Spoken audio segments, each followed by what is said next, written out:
Hey everybody, just going to take a quick break from the show to tell you a little bit about Shutterfly. If you're like us, you take a lot of pictures because you have a camera right in your hand all the time. How would you not take a lot of pictures? And we're taking all these pictures, more than we've ever taken in the history of the world. What are you going to do with them all? That's the thing. You used to get a solid picture, and then you'd look through them, and you could enjoy them. Now they're like back on your camera roll. You can't even find them. You don't want that. That's why the cool thing you need to do, and what I did, and I think it's pretty cool, is create a Shutterfly photo book. Oh. What I did, and you're going to enjoy this, Jimmy, because I haven't showed this to you yet, but took all of our pictures from being on tour this year. Oh. All live show pictures, us backstage, us on stage, doing all that stuff, and like some of the, just the venues and things, and made a little photo book out of that. Also, they have free 24-hour designer service as well. With their 24-hour designer service, a professional designer is going to lay out the book for you for free in just a day. Make something that means something with Shutterfly. Enjoy 40% off orders over $29 with promo code SMALLTOWN. See site for promotional details. And now back to the show. Hey everybody, just going to take a quick break from the show to get you styled up with Stitch Fix. Shopping's hard. It's hard. With Stitch Fix, you get a stylist, though, who understands your style, your size, your budget, and they do all the shopping for you. Wow. This is excellent. Shopping, I'm telling you, shopping and figure out your style, it's overwhelming. Let somebody help you when it comes to getting dressed. We don't know what we're doing, so we let Stitch Fix help us out. A Stitch Fix stylist there. They know what works on us. We get the prices that make us look really good, and it feels good. You get some confidence boost walking around knowing that you're looking decent here. Oh, yeah. Yeah, we just give the stylist our sizes, style, budget preferences. We order boxes when we want, how we want, no subscription or any of that required. And they send called Just For Me pieces as well. Like, maybe you'd like this, and it's awesome. Outfit recommendations, styling tips. You keep what you love, you send back the rest. It's super easy. Yep. You can do it, and we are doing it because it's excellent. Personal styling for everyone. Get started today at stitchfix.com/STM. That's stitchfix.com/STM. Now back to the show. This message comes from Greenlight. Ready to start talking to your kids about financial literacy?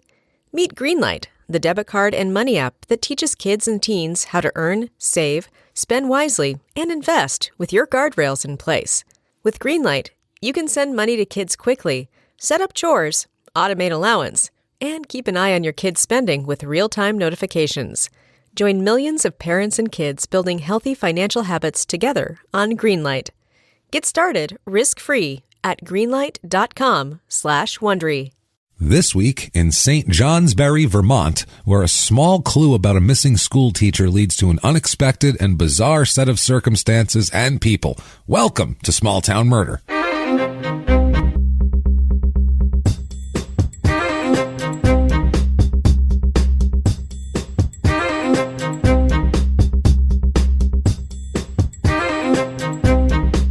Hello, everybody, and welcome back to Small Town Murder. Yay! Yay, indeed, Jimmy. Yay, indeed. My name is James Pietragallo. I'm here with my co-host. I am Jimmie Whisman. Thank you, folks, so much for joining us this week. We are pumped, as usual, and extra pumped this week because we're getting ready for live shows next week. Oh, boy. Oh, Tampa on Thursday, Orlando on Friday. Was it the 18th and 19th of July? Yeah. Yes.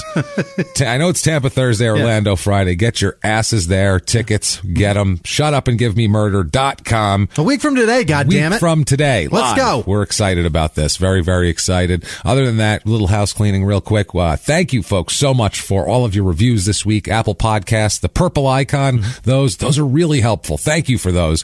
We don't understand why, but they help drive you up the charts on iTunes. It's not our thing.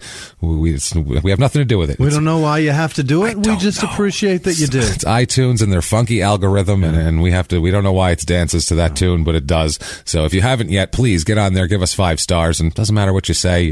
Your words aren't for our to fix us, and they're not going to fix us. It's just for business. So please say something and give us 5 stars, and that'll help out the show a lot. Yes. Helps drive you up the charts. If you want to help out a little more, go to shutupandgivememurder.com to find all of your needs. There's a bunch of new stuff up, new merch, shirts, all sorts of cool stuff up there. People are digging it. Yeah, there's a ton of new stuff up there, so check those out. Do that, but most of all, get your tickets to live shows. Like we said, it's the 18th and 19th of July in Tampa and Orlando.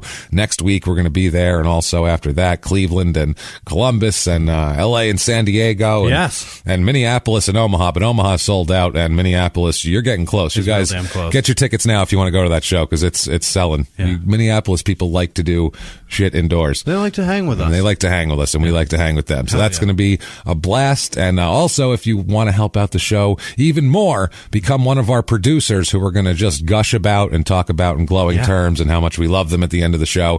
You can do that very easily, or easily, however you want to talk. If you want to just lose your vowels at the end of your words, you can do that too. Throw it away. Very easily over at patreon.com/crime in sports, or you can do it over at PayPal using our email address, which is crimeinsports@gmail.com. And both of those links are available right from shutupandgivememurder.com. So very, very easy to do all of that. I think we should do the disclaimer. Hell yeah. I think that would be a good thing May to as do well. here. We got to do it. It's a comedy podcast, everybody. It's a comedy show.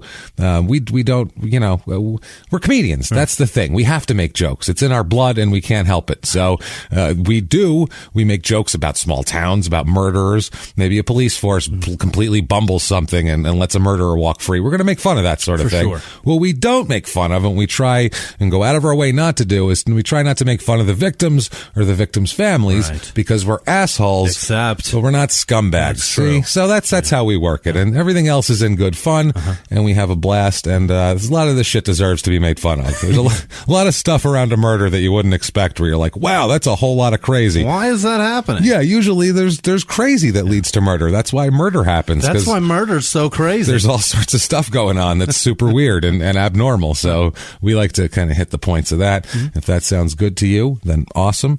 We're in the car on the way to the liquor store. Hell yeah. We're going to rob that liquor store, everybody. And it's, if somebody should slip and pull the trigger and the small woman behind the counter's brain should end up all over the Marlboros and the cheap plastic vodka bottles behind the counter, and you are just as responsible as we are. You sure are. That's the law. Yeah. You agreed to it. That's the way it goes. That's good. So no complaining afterwards.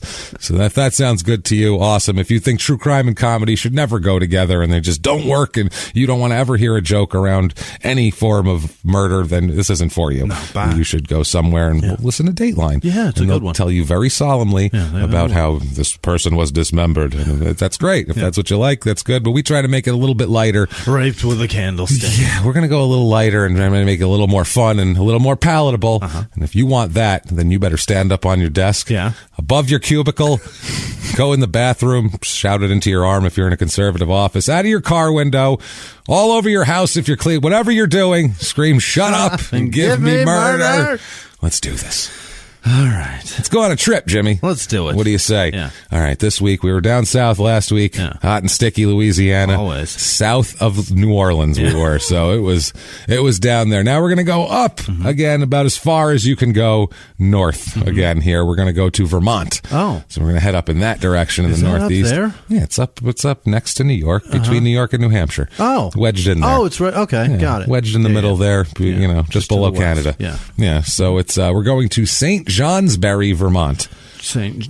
Johnsbury. That's a I have lot. feeling there's syrup here. Yeah. We're going to have more It's a syrup. lot of words for a small St. town. Johnsbury, Vermont. It's in northeastern Vermont. Basically, the way Vermont works, it's kind of like an upside down shoe kind of. So it's in the northeast. We're going to call it a panhandle. Okay. You could hold it by this, Got it. the state. And this would be like if the state was a gun, this would be the handle. Oh. So it's more like a Is gun that how handle. it's shaped? I'm trying to picture It's Vermont. fatter toward the top and it kind of gets kind of straight. And Okay, whatever so towards the it's like upside down New Hampshire. Kind of, yeah. They're puzzle pieces Got it. together. Exactly. Okay. That's exactly how it is here. So we're going to call it a panhandle because that's appropriate for the behavior in the story. Okay. It's whether it's a panhandle or not, it is. Put it that way.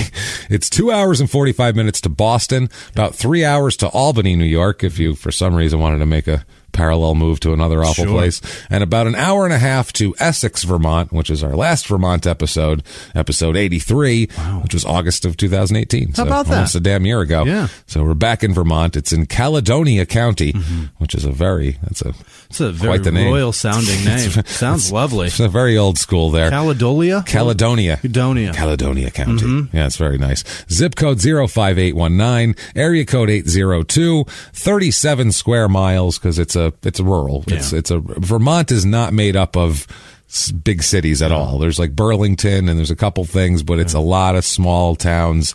That's how they keep it. There's a lot of towns have laws that keep like chain stores out of the towns and shit like that. Yeah, they really want to keep that Vermont hometown feel, small town type feel. I don't know how well it's working now, but it's that they really go for that there because it's like Super Troopers up there. It's a weird place. We discussed it on the last episode. It's a very strange, odd, interesting and beautiful fucking place.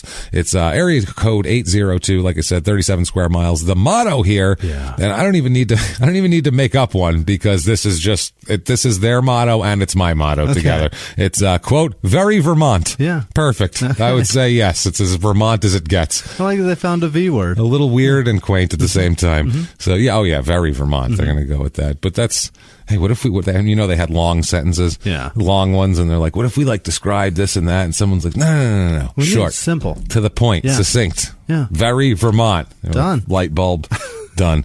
So, all taken it's even care the of. root word of Vermont. Let's just run it. This is beautiful, man. We can do this. History of this place here. The town was originally granted, apparently, in 1760 as part of the New Hampshire grants, and it was named Bessborough. At that point, it was re-granted by Vermont for some reason. I don't know what's all these grants and re-grants in 1786 as Dunmore. So now it's had two different names in 25 years. Yeah. And Bessbury and Dunmore. Bessborough and Dunmore. And then that's 1786 is when people kind of started coming here. That's when they said it was settled, I guess. An early settler was a guy named Jonathan Arnold, and he was a member of the Continental Congress, and he was the author of Rhode Island's Act of Secession from Great Britain. Really? From the UK, in 1776. Well, of Rhode Island, So they all had to have their own separate little New Hampshire or statement. Rhode Island. Oh, okay. He left Rhode Island in 1787, and him and his family and six other families built homes in what's now the center of St. Johnsbury and kind of made a town there. Great. By 1790, they had 143 people. How about that? So to go from 6 families to 143 people in 4 years, I mean, back then they had a lot of kids. So that could have been 7 That could have been 8 families. But then, of course, there would have been half of those because they would have died of very simple diseases also at that point. So, the populations fluctuated like that back then. It's Jesus Christ. Died of diarrhea. Just anything. Yeah, up there he shit himself to death. It's over. Fuck. Too many of those wild berries. God damn it, man. One little thing happens. It's just you're screwed. They were hunter-gatherers. That's how it worked here. So the first town meeting took place that year in Arnold's home, Jonathan Arnold's home. This is where they adopted the name. They're like, we got to give this place a name that we picked here. Let's find something here. Now, according to lore here, the founder of Vermont, Ethan Allen, which we've talked about before, the furniture man, he proposed naming the town St. John in honor of his friend Jean de Crevac. What the fuck? French name. I am not even Crevacoeur. Okay. I don't know who that is. He's an author, and I don't know old French authors. His name is Jean? I don't know like 17th century, 18th century French authors that well. I didn't go to college. I don't know any of that shit. That's the one category on Jeopardy that I just stare at the TV. When it's French literature, you're like, oh shit. 17th century French literature. Fuck. Or 18th century, I guess it would be at this point. So no, I don't think I'm picking that one. Let's go with potpourri. Is there sports on there? I know stuff about movies. Is that on there? And then they'll have sports, and it'll be like a soccer question. I'm like, what the fuck? It's the one fucking thing I would have known. I watched so much basketball. Shit. Is it Pele? Is that the answer? I don't know. Otherwise, I don't know. 1940s cricket. Shit. What the fuck? God damn it. We should know that, too. Well, this guy was actually he was an author and an agriculturist, and he was a friend of Benjamin Franklin's. He was one of his buddies here. He was known in the U.S. as J. Hector St. John. So they just changed his name to make it a little more digestible. Back then, people weren't going to pronounce no. Well, who are you? So people couldn't read, never mind give him a crazy name like that. So they suggested the St. Johnsbury to differentiate it from St. John in New Brunswick. That's how this kind of got its deal here. They gave, in 1916, a guy named F.B. Sanborn gave a talk to the Old Planters Society of Salem called Hector St. John, an Old Evasive Planter. And basically talked a bunch of shit about, like, it was really weird. He talked about Ethan Allen and then a bunch of shit about Hector St. John. It was a strange address that they brought. Out here planting shit. Yeah, he's a fucking asshole, this guy. You should see him play, not even in a straight line. Not he's back and forth like a drunk. Zigzagging. You know, the French with their wine. He's making drinky gestures with his hand. You know how it goes. So, how do you what did he call him? Something? What kind of planter? Evasive. What the fuck? An old evasive planter. Wow. That was what did St. John do to him? That was like a smack across the face with a glove back then. To an old evasive planter, sir. Sir, how dare you? I challenge you to a duel. But in a French, it's right. Hold on one sec. I want to finish and then we. Okay. Would you like to do? Never mind. I don't know what. I'm too drunk. Because I'm being very evasive. I'm being very. See, I say we fight, then I go. No, I don't want to. Why? Evasive. I go plant now, and then he goes. Old evasive planter. Old evasive planter, and he shit-faced planting. Doesn't work here. So by the 1800s, mid 1800s, St. Johnsbury was. They started having some manufacturing there. They produced scales. Like to weigh your stuff on. I don't know. The platform scale was invented there in 1830. Like to weigh livestock, I guess. Like to stand the on big ones? Yeah, big one here. And also they produced maple syrup related. You betcha. Maple syrup and maple syrup related products. That's like Hank Hill. I was just going to say it's propane and propane related products. Propane accessories. That's pretty much what it is here. They had the railroad line went through here in the 1850s. Yeah. It was going from Boston to Montreal, and that's when the town kind of it started growing there and became the county seat. Oh, my God. They kept keeping all the replacing Danville. We know it. They're holding a grudge to this day, the Danville. They're just plotting their revenge still. They're going to take those records back one of these days. Motherfuckers. Jesus Christ. Fuck, man. Ridiculous. So George C. Carey founded the Carey Maple Sugar Company in 1904. He was successful in promoting the use of maple syrup for flavoring plug tobacco and as a moisturizing and non-fermenting flavoring agent in cigarettes.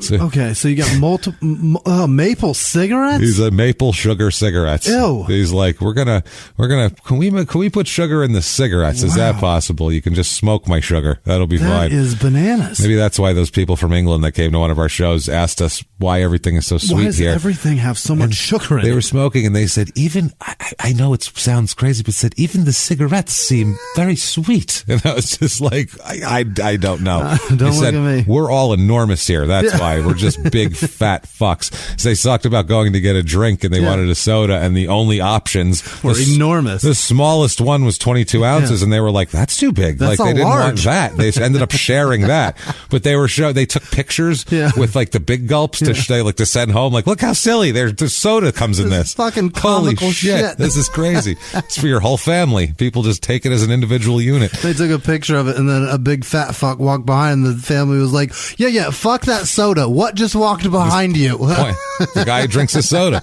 He's getting a soda. So this Mr. Carey here, George Carey, built a large plant on Portland Street it was known as Maple Grove Farms of Vermont, and the company operates a museum and a sugar house on the site of on that site now. And St. Johnsbury at the time became known as the quote maple center of the world. Yeah. So any maple shit you were into, it's there. You can thank St. Johnsbury for it. The first air flight ever in Vermont occurred at the fair in St. Johnsbury, April 19th, 1910. Yeah. Not bad here. In the 1940s, they had a lot of industries, a bunch of them here. One was the scales, obviously, like we talked about. You make Fairbanks scales. You're making some scales. Yeah. And Maple Sugar Candy Company, and also a third made candle pins for bowling. I assume that's bowling pins. Oh, got it. Yeah. Where does weird stuff come from? This town. Yeah. Where do they make bowling pins? Seems like bowling pins, you'd have to find them in the forest. Who would make those? Those seem like you only got to make it once, and it lasts for thousands of years. You make it once, you send them all out, and you go, we hope some new bowling alleys open up soon. Pray to Christ they get really big bowling balls and just destroy those shits. They're all hurling those balls down there, because this is, whoo, boy. Shit. And then the rest of it was rural farming and shit like that, mainly. I found a resident review of this town, which is my favorite also.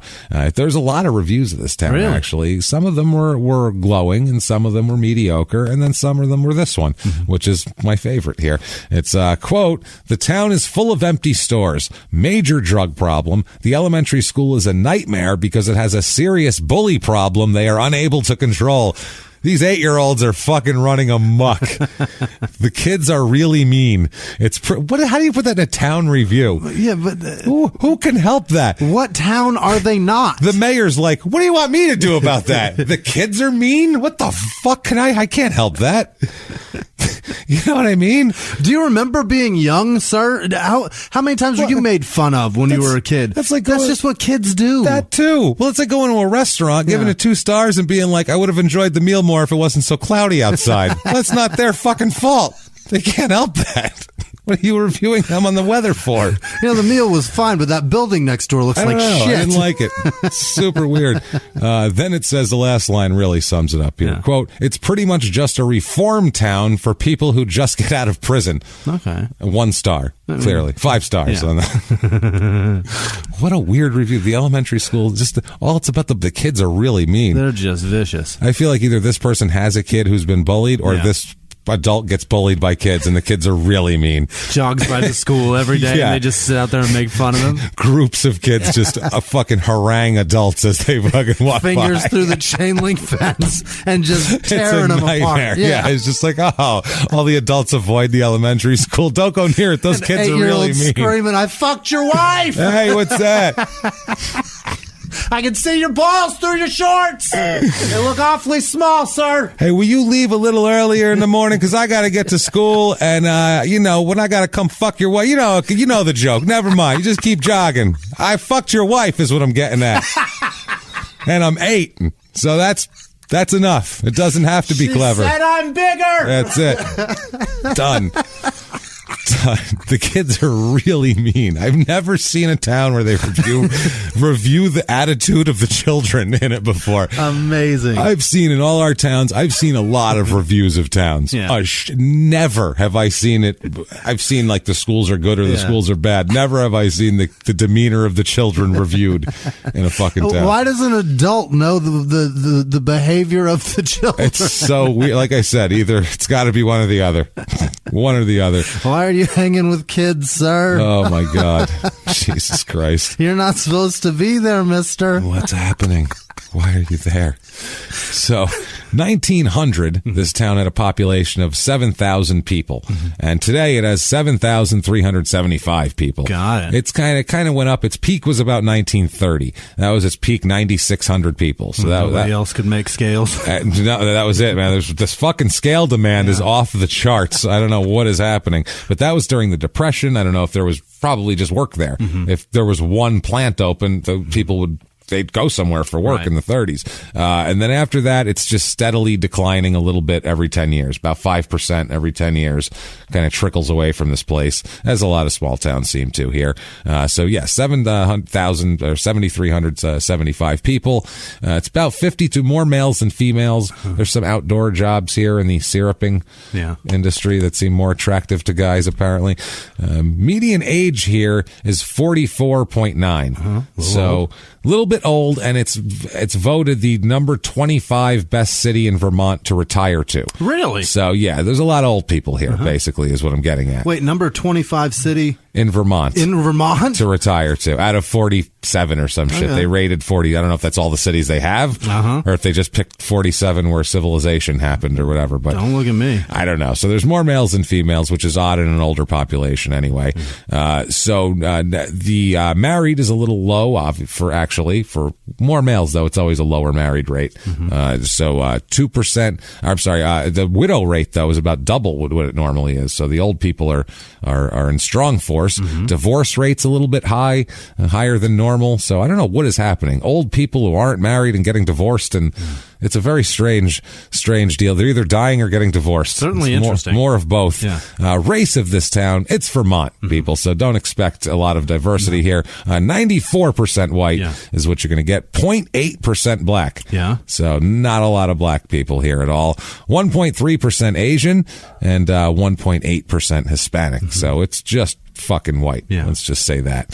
Religion here, this is good. Only 33% religious. Yeah, that's Vermont. So it's not a lot of religion. The biggest religion here is, not surprisingly, it's Catholic. As Catholics are the Baptists of the North. That is true. Obviously, that's always going to be the largest group. And 3% Baptist here as well. I don't know where they came from, but sneaking in. Vermont Baptists. It's just It's bizarre. It's very bizarre. It's a weird couple of words together. It's so laid back, and to go to fire and brimstone and then go back out into syrup country is just every town's got pissed off people. Oh, yeah, that's true. That is true. Usually not in that way up there. So voting here, it's at Vermont, 46% Democrat, 39% Republican. In the last presidential election, 15% voted third party in the last election. So Vermont was one of those.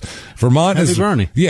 We've had, well, that's the other thing too. That'd be the write-ins, and also Jill Stein. They went Green Party a lot last time and shit like that. Sure. So there's a lot.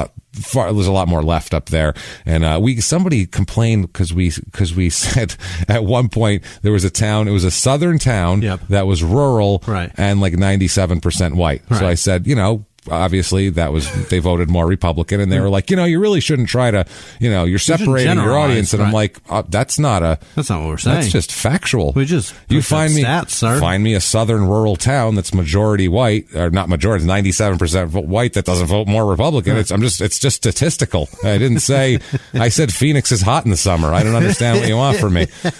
Like, it wasn't an opinion. It wasn't a judgment. It was just read numbers. I just read numbers off. This is odd, though, because Vermont is one of those places where you're going to get rural places that are 90-something% white that vote heavily the other way. That is interesting. It's a different thing up there. It's about average unemployment, nothing crazy. Median household income, though, which is normally about $57,000 in the rest of the country, it's only about $40,000 here, which is tough. This is kind of a town of haves and have-nots. There's people living on the fringes and kind of scraping by, kind of like the what we talked about in Minnesota, the White Earth episode. There's people that are like trying to, that are leeching and just trying to pull some syrup out of a couple of trees just to make a subsistence living, and that's kind of how this goes. And then there's people here that are very wealthy, kind of a little of both here. Cost of living overall 100 being par, regular, even. Here it is 88, the cost of living, and the housing isn't bad actually. The food prices are actually really high up there. I don't know if that's because of shipping to get it up there, or because it's rural. I'm not sure. No, it's not too far from Boston. You said 3 hours. It's 3 hours. It's not that bad, but I'm not sure. But yeah, the groceries are way high here. But median home cost is only $141,500. That's great. Which is very reasonable. Average price in the U.S. is $219,000. So that's terrific. Not bad at all. It's a quiet, kind of a quaint little town. And if we've convinced you, you need to be here. We have for you the St. Johnsbury, Vermont Real Estate Report.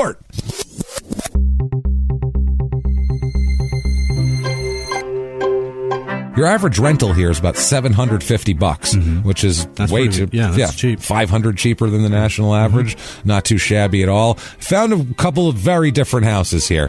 I found a 3-bedroom, 1-bath, 1,472 square feet. Needs a lot of work on the inside. It needs to be totally redone on the inside. But for a good starter family home, good house, $93,500. Great. So your little room to go there. Then this is different here. I found a log cabin. Okay. This is and it's like a syruping cabin. We'll talk about this. It's 1 bedroom, 1 bath, 675 square foot, actual fucking cabin back in the woods here. And here's the quote from Zillow. Don't miss this beautiful log-sided camp located on a private wooded lot on the outskirts of town. This property has a sugar house conveniently situated downhill on a large stand of maple, allowing for gravity-fed sugaring. What? So $99,500. It seems like a deal. Do some gravity-fed sugaring. Even if you're just living there and not doing it, sure, you're just staying There's there. my sugar shed. You got a $100,000 joint. That's great. And then I found you want to stretch out 3-bedroom, 4-bath, 3,900 square foot. Very nice, Yes. up to date and everything. $359,500. There you go. Not bad. That last one, that's more of a, kind of in a neighborhood type of thing, where the other two are kind of out on their own. That cabin, though, that's goddamn intriguing. I feel like that's the deal of the century That's in this the town. one. That seems, yeah. If you're on the outskirts of town and you're getting in and out of town, You can that go. That sounds amazing. I want to go there and write. You're quiet. You got nobody your can bother life. me. That sounds good. So good. There's probably no cell phone service. That sounds wonderful. Yeah, well, maybe. probably. Yeah, who knows? You're gonna now. need Wi-Fi. You're gonna need Wi-Fi. I gotta have that. Anyway, things to do here. This is awesome. Things to do. I love when I find these things to do here. The Pet Parade. Yes, is their big one. They have a 4th of July and a Halloween parade. What pet, they do. though? Are there weirdos bringing fucking strange pets to this shit? Oh, I'm sure. You know they I'm are. sure. Somebody's got a fucking iguana out there on a leash. You're gonna have that, and people with parrots and saying weird shit, and you're gonna have all sorts of weird people, giant turtles under their arm. Yeah, somebody with a snake around their fucking ankle. You know that guy's coming. You know Snake Guy's coming. Yeah, he's reaching his hand out to shake your hand. He's got like, a ball python wrapped around his forearm. You're chicks dig really, snakes. Dude? Are you Chicks like snakes. Really, man? Go the fuck home. You can see it. Them women, they like being afraid. Who invited this guy? They see my snake and they're like, Not That's you right. again. Oh, not Snake Guy. So the Pet Parade is ages 0 and up. So they won't exclude your baby from the Pet Parade, apparently. It's free. Yeah. They have parking there, which is excellent. They said anyone is welcome. Yeah. Anyone. Even stuffed pets are okay. Now you're talking. Even bring your goddamn stuffed animal. That's awesome. Walk around. Yeah, you may pre-register in the children's room at some theater thing in the morning of the parade, or at the Father Lively Center on Summer Street. Registration begins at 10:30. 10 prizes will be awarded in different categories. There will be free drinks, ice cream, and balloons for all. Everyone. Balloons for all. Everyone gets one. 0 and up. You're getting a fucking balloon. Even your stuffed pet's getting one. Take it down. So, crime rate in this town. What we're interested in. The meat of this whole endeavor here. Crime rate, property crime is pretty low here. It's about 25% under the average, and very kind of a safe town like that. Violent crime, murder, rape, robbery, and assault, the Mount Rushmore of crime, is just above half of the national average. How about that? It's a very safe, very rural. It's what you'd think of when you think of Vermont. Okay. It's kind of woodsy and that sort of shit. Pretty safe and kind of boring and bland. Yeah. And that sort of deal here. Now, I did a little extra research. I found some stats on crime stuff, too.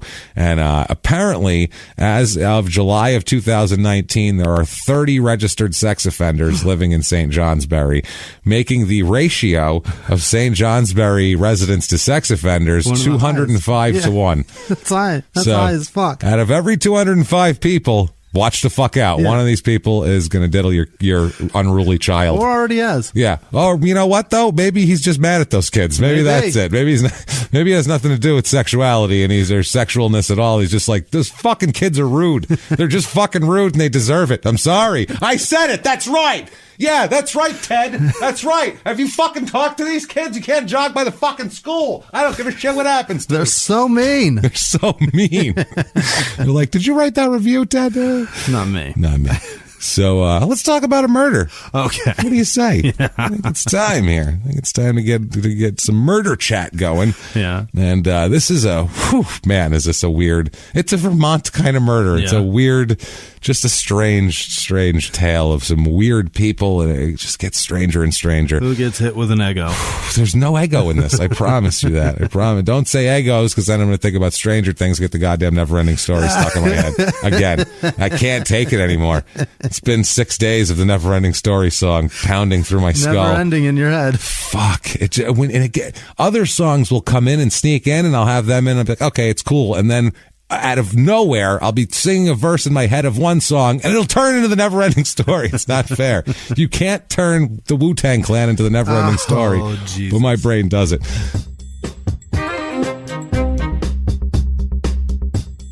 You can hear ad-free new episodes plus exclusive bonus episodes of Small Town Murder only on Stitcher Premium. For a free month of Stitcher Premium, just go to StitcherPremium.com and use the promo code SMALLTOWN. Let's Hey, everybody, just going to take a quick break from the show to tell you about the safest sponsor ever, Simply Safe. Absolutely. These people will keep you safe. It's amazing. You know that every 26 seconds a burglary takes place in the United States, according to the FBI. That means that by the time this podcast is over, dozens and dozens of homes will have been targeted, ransacked. God knows what happens here. So protect your home before it's too late with Simply Safe proactive security system. Simply Safe helps stop threats before they even have a chance to break in. Named Best Home Security System by U.S. News and World Report 5 years in a row. And by us for about the last 8 years as well. If you trust us, believe me, you want Simply Safe. So visit simplysafe.com/small to claim 50% off a new system with professional monitoring plan and your first month free. That's simplysafe.com/small. There's no safe like Simply Safe. Now back to the show. This show, Small Town Murder, is brought to you by BetterHelp. Get yourself some therapy, everybody. Honestly, here. We often hear about, red flags that you should avoid. Hey, that's a lot of a thing. It's become a real phrase now, real cliche. But why don't you focus also, you look at green flags in friends and partners. Look for good things as well. Right. And maybe you're not sure what that looks like, though. Therapy can help you figure that out. What are positive things? What are the green flags? And then you can practice them in your relationship. It's absolutely a fact. And so, honestly, we absolutely are huge advocates for this. It really, really helps. BetterHelp is fully online, making therapy affordable. It's convenient. They serve over 5 million people worldwide. You can access a diverse network of more than 30,000 credentialed therapists, wide ranges of specialties there. Here's the coolest part. You're not getting along with your therapist, you're just not feeling it, you can switch at any time, no extra charge. Wow. The thing is, they want you to get help. That's it. And you can do it with BetterHelp. Discover your relationship green flags with BetterHelp. Visit BetterHelp.com/smalltownmurder today to get 10% off your first month. That's BetterHelp, HELP.com/smalltownmurder. Now back to the show. Go back to March 25th, 2012. So not too far back in time. We're not going to go back into the Maple archives too far of the county records of this town. But 2012, there's a man looking for his friend. There's a woman named Melissa Jenkins he's looking for. At this moment, she's a 32-year-old woman. She's a single mother of a young son, toddler son, and she works at a pretty prestigious boarding school called the St. Johnsbury Academy. It's Calvin Coolidge went there. No kidding. Yeah, who was a president. I know that. In the 20s, so he looks so excited. I was so proud right now. The look of joy on Jimmie's face, his face lit the fuck up like he knew a Jeopardy answer. Like the James, Jeopardy. you're not gonna believe this. The Jeopardy answer was, I know who that fucking guy is. Calvin Coolidge served this office, and he said, fucking what is the president? I know it. Fuck, he picked. I didn't even pick the category of the United States. This guy picked the category. I would have picked sports, but he picked the politics. I said, all right, fuck it, man. And then I knew it. I knew it. Really sorry about your cancer, Alex. Sorry. I will take sports for 100. And let's grow your mustache back. It helps. It'll make us all feel more comfortable. Yeah, as you your mustache hides the cancer. Put it back on. As you wither away to nothing, it'll make us feel better about ourselves. We need you with the mustache. Because we can't see you fall, because it's just not okay. It's not. It's not okay. It's not. No, it's that's gonna. It's like watching Alex, a building crumble. It's like watching the Notre Dame Cathedral burn. You're like, oh, you can't make another one of those. That's fucked up. It's the same thing with Alex Trebek. That's how I feel. Yeah. No, there's no more of him. No, we need him. And he wants to work until it's over. Fix him up. Put him back on the shelf. Stop that, Alex. No, don't do this to me. Because they're gonna prop some other fuck in there, and it's not gonna be Alex. They're gonna I hope they don't try to make him pass the torch to somebody else. And the greatest part about Alex Trebek is when he rubs it in their face that they don't know the answer, and there's no way he would have known the answer if it wasn't written on that fucking card. Yeah, but it's the most polite Canadian dismissel, too. That's the thing. Too bad. He's just so, I don't know. Better luck next time. Yeah. Nope. But I wonder if in the beginning he was like, started to feel really big. Oh, no, you're okay. Like tried to pump him back up again. And now he's just like, I don't know, Chief. Sorry. What do you think there, Susan? How about you? You're up next. Susan, James, either you got an answer because this guy's a fucking idiot. Sorry. I don't know about fucking ringy over here needs to keep his trigger finger maybe don't hit cooled down. that buzzer unless you know the fucking answer, you moron. You just hit buzzers before you know shit? Is that it? You go, I'll think of it by the time it gets to me? From the time... That's what they need. From the time the buzzer rings to the time I call your name, you think that's when your brain's going to figure the whole thing out? You're going to snap to right now? No, either you know it or you don't. Sorry. You fucking idiot. You jackass. You know, French composer's name just by me saying James. Yeah, James. No, you weren't going to get it. You didn't know it, did you? You weren't going to get old Hector St. John or whatever the fuck his name was. You didn't know it. You didn't know he was an evasive planner, did you? Did you? Watch, that'll come up in some trivia question. And you'll be like, what did this person call this guy? And you'll be like, the evasive planner. And everyone's going to be like, how the fuck did you know that? Everyone around you is going to be astonished by it. And you're going to be like, who the fuck doesn't know that? It's kind of common knowledge, dude. And walk away. Just be like, wow, Jimmie's the smartest person I've ever met in my life. How the fuck did he know that? Wow, he's good. Our friendship has really afforded me a lot of information that I would have never had any chance of knowing. Gershwin? Are you out of your fucking mind? No. As if I'd ever pull that guy's name out of my asshole ever. Jimmy had no idea who Gershwin was at one point, the composer. And now I do. I was just like, I don't know, Jimmie. Gershwin's from here. I'm all fucking who? You serious? Do I look like I know? Like you were fucking ever. Oh boy, poor Gershwin. All right. So back to Melissa Jenkins, 32 years old, teaches at the St. Johnsbury Academy. She teaches science, and she also, from what I hear, is one of the basketball coaches on one of the basketball teams. She helps with the basketball team also, and also she's a single mom, so she's also a part-time waitress at a restaurant in Danville called The Creamery. When the fuck does she sleep? Also, too, yeah, I'm sorry, but your shitty fucking private school twat bag little kids, they can't fucking, it's not even the kids' fault, but they're paying all this fucking tuition and you can't pay your teachers enough to where they don't have to work at a fucking restaurant at night. That's a great point. It's a private school where these people are paying tuition to. Pay your goddamn teachers so they don't have to work at a restaurant. And she's doing 2 jobs at this school. Yeah, that's what I mean. She's doing multiple things and, you know, she's making ends meet. She's working it out here. Jesus. She is missing on March 25th, 2012. A friend of hers goes looking for her based on something we'll talk about in a moment here, and ends up finding her parked SUV on the side of a rural road in Vermont. Which is, they found the SUV, which is good, but she's not in it, which is not good when you find. Is it missing any parts? Maybe she's working on it. Did she strip it down? Yeah. Is it like up on jacks? No, nothing like that. But inside it is her 2-year-old son. That's not good. That's not good. Alive and well. Yeah. Asleep.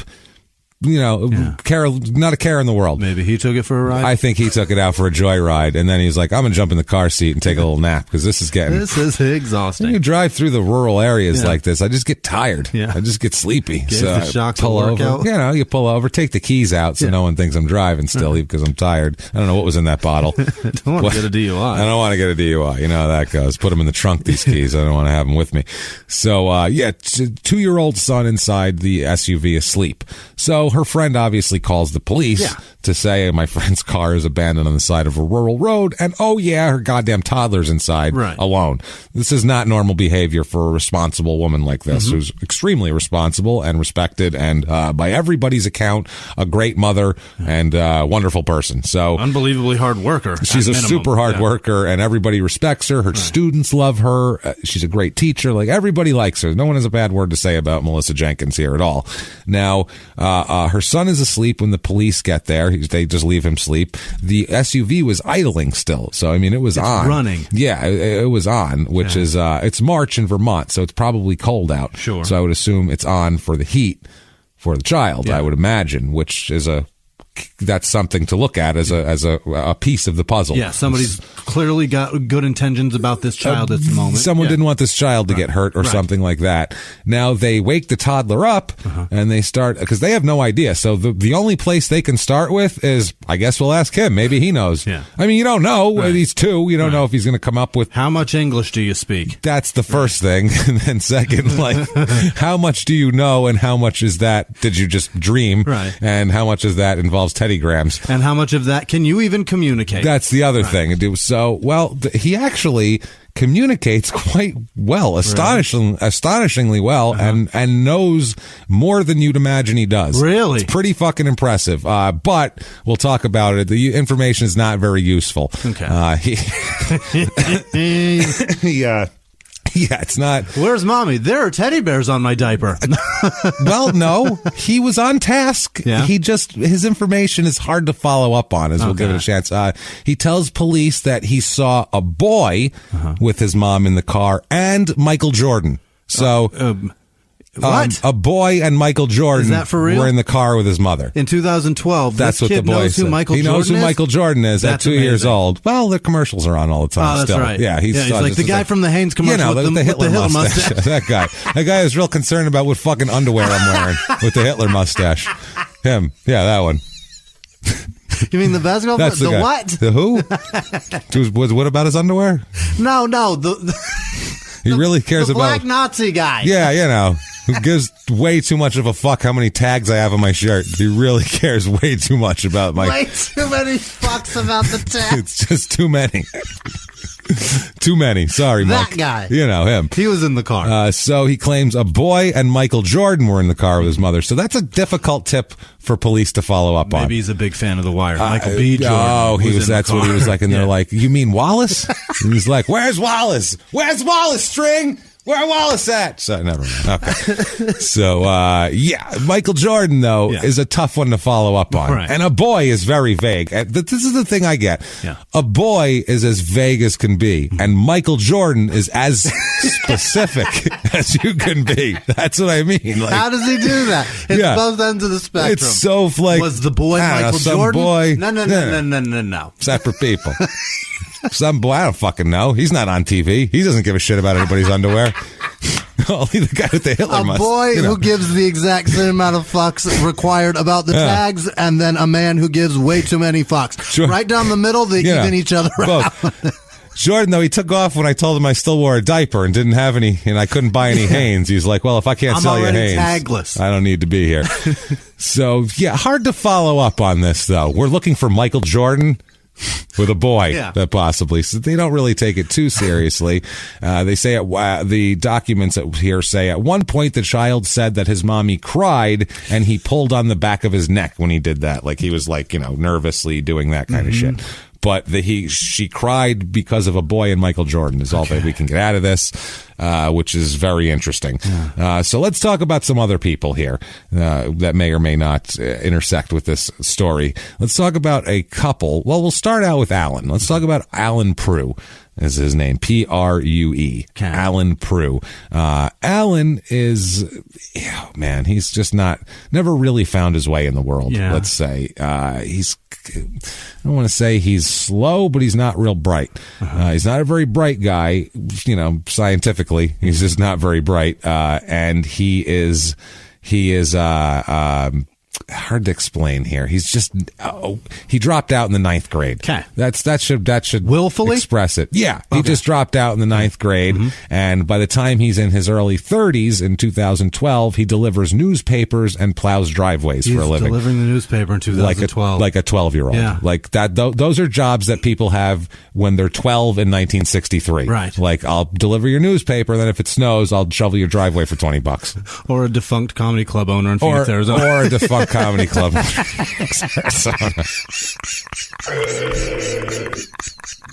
Well, that was fun. That was beautiful. That was very beautiful. Jimmie, that was fucking...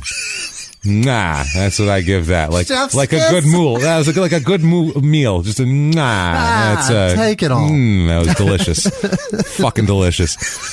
So, yes, we do just absolutely bathe in the specter of a failed asshole. We do. Yes, that's right. Absolutely. If someone's an asshole, we don't care and we don't root for them. Fuck them. So, yeah. But Factor. That's a great word. I don't know. Out of my ass. I don't know what I'm talking about. So, he's a 9th grade dropout. Never got his GED. Even never. 30 years old doing this stuff. 30 years old, delivering newspapers, plowing driveways. Very 12-year-olds. His mother Donna describes him as a quote good boy who never got into trouble. You can't call a 30-year-old that.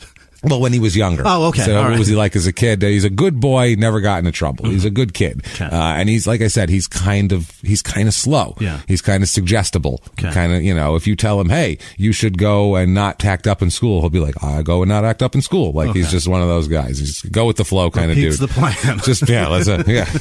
Which way did he go? Yeah. Okay, we'll go over there. That's the way I'll go. That's the way I'll go. So, his mother described him as a quote fixer-upper. Which is an odd description to give your child. That's he's a fixer-upper. You could always put an extra room on the back of him. Also, Mom, that's your fault. That's your job. You should have fixed him upper. His plumbing's leaking a little bit. I want to look out for that. Yeah, you should have your job is to make him all fixed up. Right. By the time he leaves the house, he should be all renovated with a new backsplash and ready to flip. Sweet countertops and real nice toilets and everything. It should be really one of those Get deals. That boy an outdoor kitchen and move it along. Let's do it, babe. Yeah.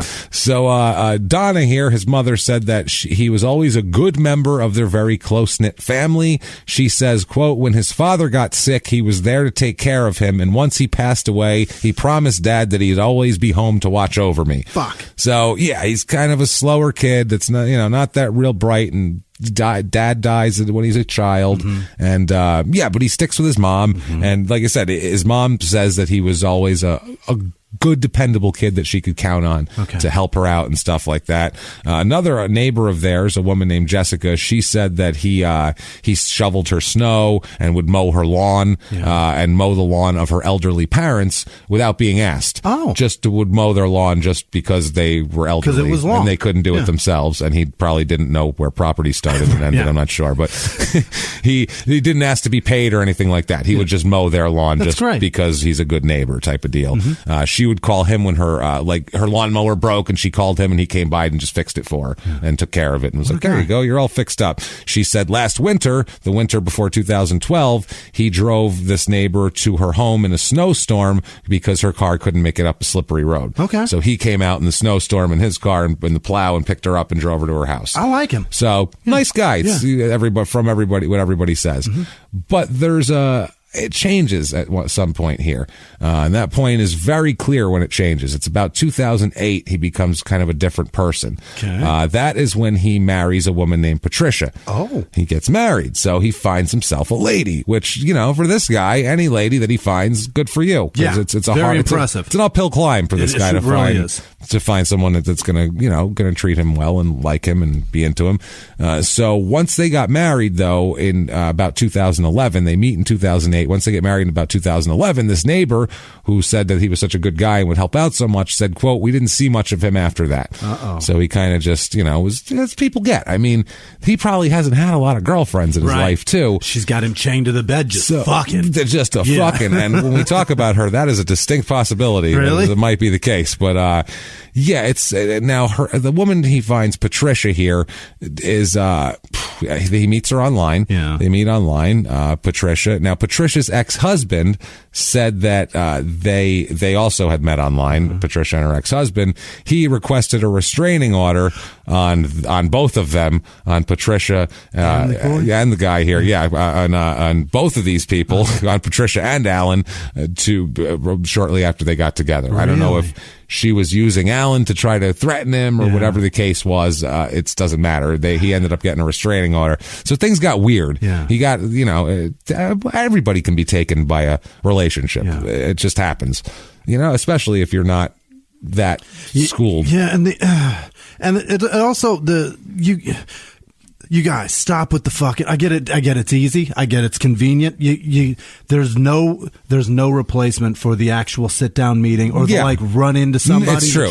Meeting. It's true. The online thing is great because it can work. So many people have gotten together and do great. But the level that it doesn't work is fucking staggering. Well, it's because people can build up a fantasy about somebody and you can hide things about them, and they don't even intentionally hide it. You hide it from yourself. You do it on purpose because you want this to work, and you build this fantasy up, and then if this person isn't exactly what you wanted them to be, then it can crash down. Whereas that's what happens. Where sometimes though people meet and they actually exchange and you're the honest. right things, and they're that's what it is. It's the honesty factor. If people are honest, then it can work. The dishonesty is encouraged almost with online because you want to build a fantasy. You want to build a fantasy so bad to be real. Yeah, and the people who talk a lot, not like Tinder hookups, people who actually like talk and find people like that way too, like they're talking to different people trying to find that thing. Trying to find looking for that spark. connection. So it happens. So just fucking be honest. Yeah, if you're honest with people, it's going to help. The best thing you can do is just give all your fucking skeletons. I mean, not all of them. Calm down. Not right away. First of all, no. Take your time. Don't be like, hey, how's it going? Yeah, blah blah blah, and then be like, let me tell you everything horrible about myself. My 9 Don't DUIs. drive people away, running and screaming out the door. I mean, use some common sense. But filed bankruptcy 7 times. If you talk to someone 10 times, then something might be happening. Maybe you should tell them some shit. Maybe it's time to divulge a little bit. Yeah. If you start talking about meeting or some shit like that, dip your toe in the shitty pool. By the way, let me test this water. See the pH of this pool. It's not great. I'll tell you a terrible secret if you tell me a terrible secret. And then judge their terrible secret and give them one that's equal. Right. Don't fucking trump it. Don't trump it. Don't blow it out of the water. You don't want to go over the top on this type of thing. That's not the shit, you're not even that bad. Listen to how horrible I am. How many guys? Please. Hold on a second. Wait, hold on. No, I gotta pull these pictures up for my phone. Wait, it's disgusting. You should see me. I look like a fucking ice cream cone. It's disgusting. Holy shit. Totally gross. I know it was in college. I don't know. I got crazy. What do you want? What do you want from me? So, that's not okay. Calm down on that one. So yeah, they met. It's odd. Another guy that she met online, a guy named Jeffrey Witkoff. He's out in Colorado. Yeah. He said that he had been talking to her for a while, as Patricia, online, and she once called him repeatedly, like over and over and over and over and over and over and over again, over the course of a day. Like, saw 50 missed calls on his caller ID and was like, holy shit. Got home, called her back, and when he called her back, she was like, what do you want? Why are you calling me? And he was like, huh? Are you shitting me?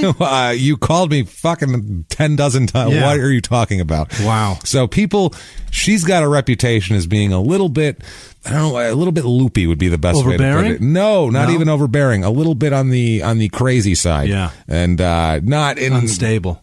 And like clinically, mentally has some issues, and she does. She's got she at a certain point seeks help for depression, which is fine. She's got an anxiety disorder, which again, that's fine. That doesn't mean she's crazy, either of those things, obviously. She also has diabetes, which also has nothing to do with her sanity, but she's crazy also in addition to those things. Her actions are a little out there. So yeah, they meet through online, Patricia and Alan, and they start.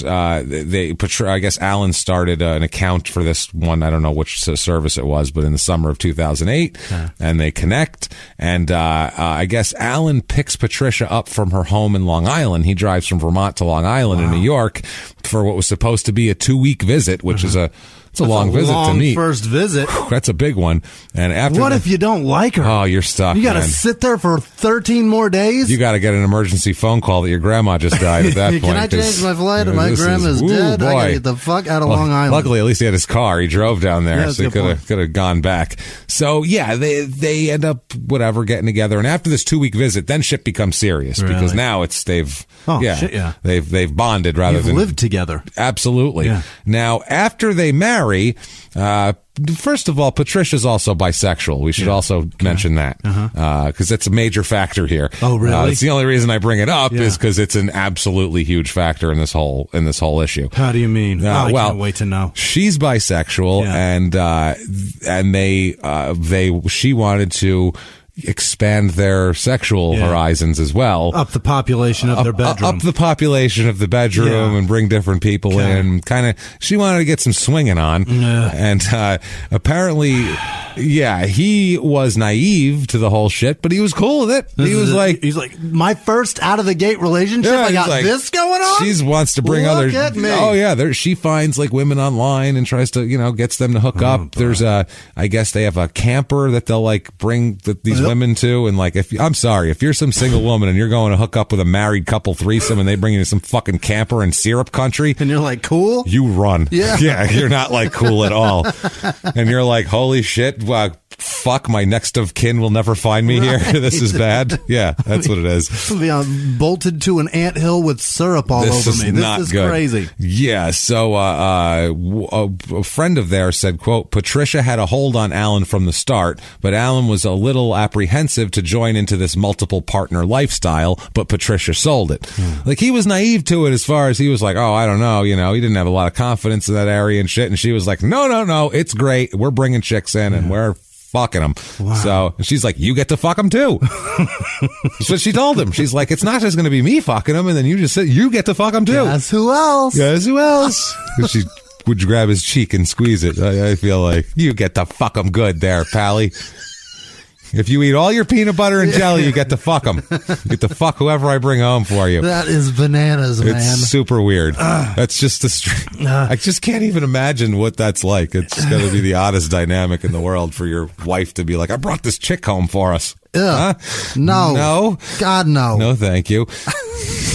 Jesus Christ, man. So it's okay to be in a relationship like that. Do whatever you want. I don't crazy. Care. They don't have fucking kids. No, you don't have kids. You fuck everybody you want. You go out, have giant orgies. You fuck everybody in front of each other, make up new combinations of fucking. I don't care what you do if you don't have kids to take care of. Knock yourselves out.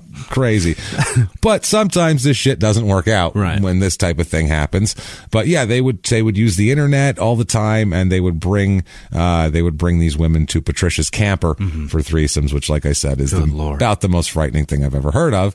Now, also, but besides that, everybody said they seemed pretty normal. Yeah. Like, if you didn't know they're behind the scenes, after hours, they're hooking up with chicks in a camper, you wouldn't know anything different. You just go, oh, here's a couple of, dumpy people that plow driveways in Vermont. I don't know, just these people here. So they were pretty conventional, is what people said. Patricia helped Alan prepare all his paperwork for his plowing business. As we'll find out later, not the best reader and writer, Alan here. Not terrific at it. He can read, but it's not great. He's not picking up great works of literature and buzzing through them. None of Hector St. John's works have been on his shelf. We'll put it that way. So, or whatever the fuck his name was. Saint Hector John, the fucking who knows. I remember being a terrible reader when I was like in 5th grade, and I found a dirty joke book. When you were 30? Like 2 weeks ago. Like fucking 7 years ago, 8 years ago. I found a dirty joke book, and I was trying to read the jokes, and there was a word in there, and I kept reading it and they're like fucking set up punchline jokes. So these are long story jokes, right? And the one word that kept tripping me up, and I'd read the joke 7 times. I'm like, I don't get why it's funny, and it's because I kept reading it as warehouse instead of whorehouse. It's a big difference in a joke. Yeah, it changes the joke entirely. Why is it so crazy? No blowjobs in a warehouse. And it's a warehouse. Huh? Everyone's like, what? I don't know what you mean. Huh? Maybe I'm reading it wrong. Hold on. Huh? Did I not sell it enough? Ha! Yeah? No? Shit. What's a whorehouse? I was like 5, maybe 5th grade. 9, 10 years old. I don't know. That's awesome. I just didn't know. That's fucking awesome, man. Jesus Why Christ. is this joke not working? How did this happen? So, yeah, she helped him prepare his paperwork for his plowing business, because he's got a plowing business, and if you want that to be legit, you need some paperwork in case you destroy somebody's house. You're insured and all that shit. Which his plowing business is how this couple ended up meeting Melissa Jenkins, our teacher friend from the beginning. They met in the winter of 2010.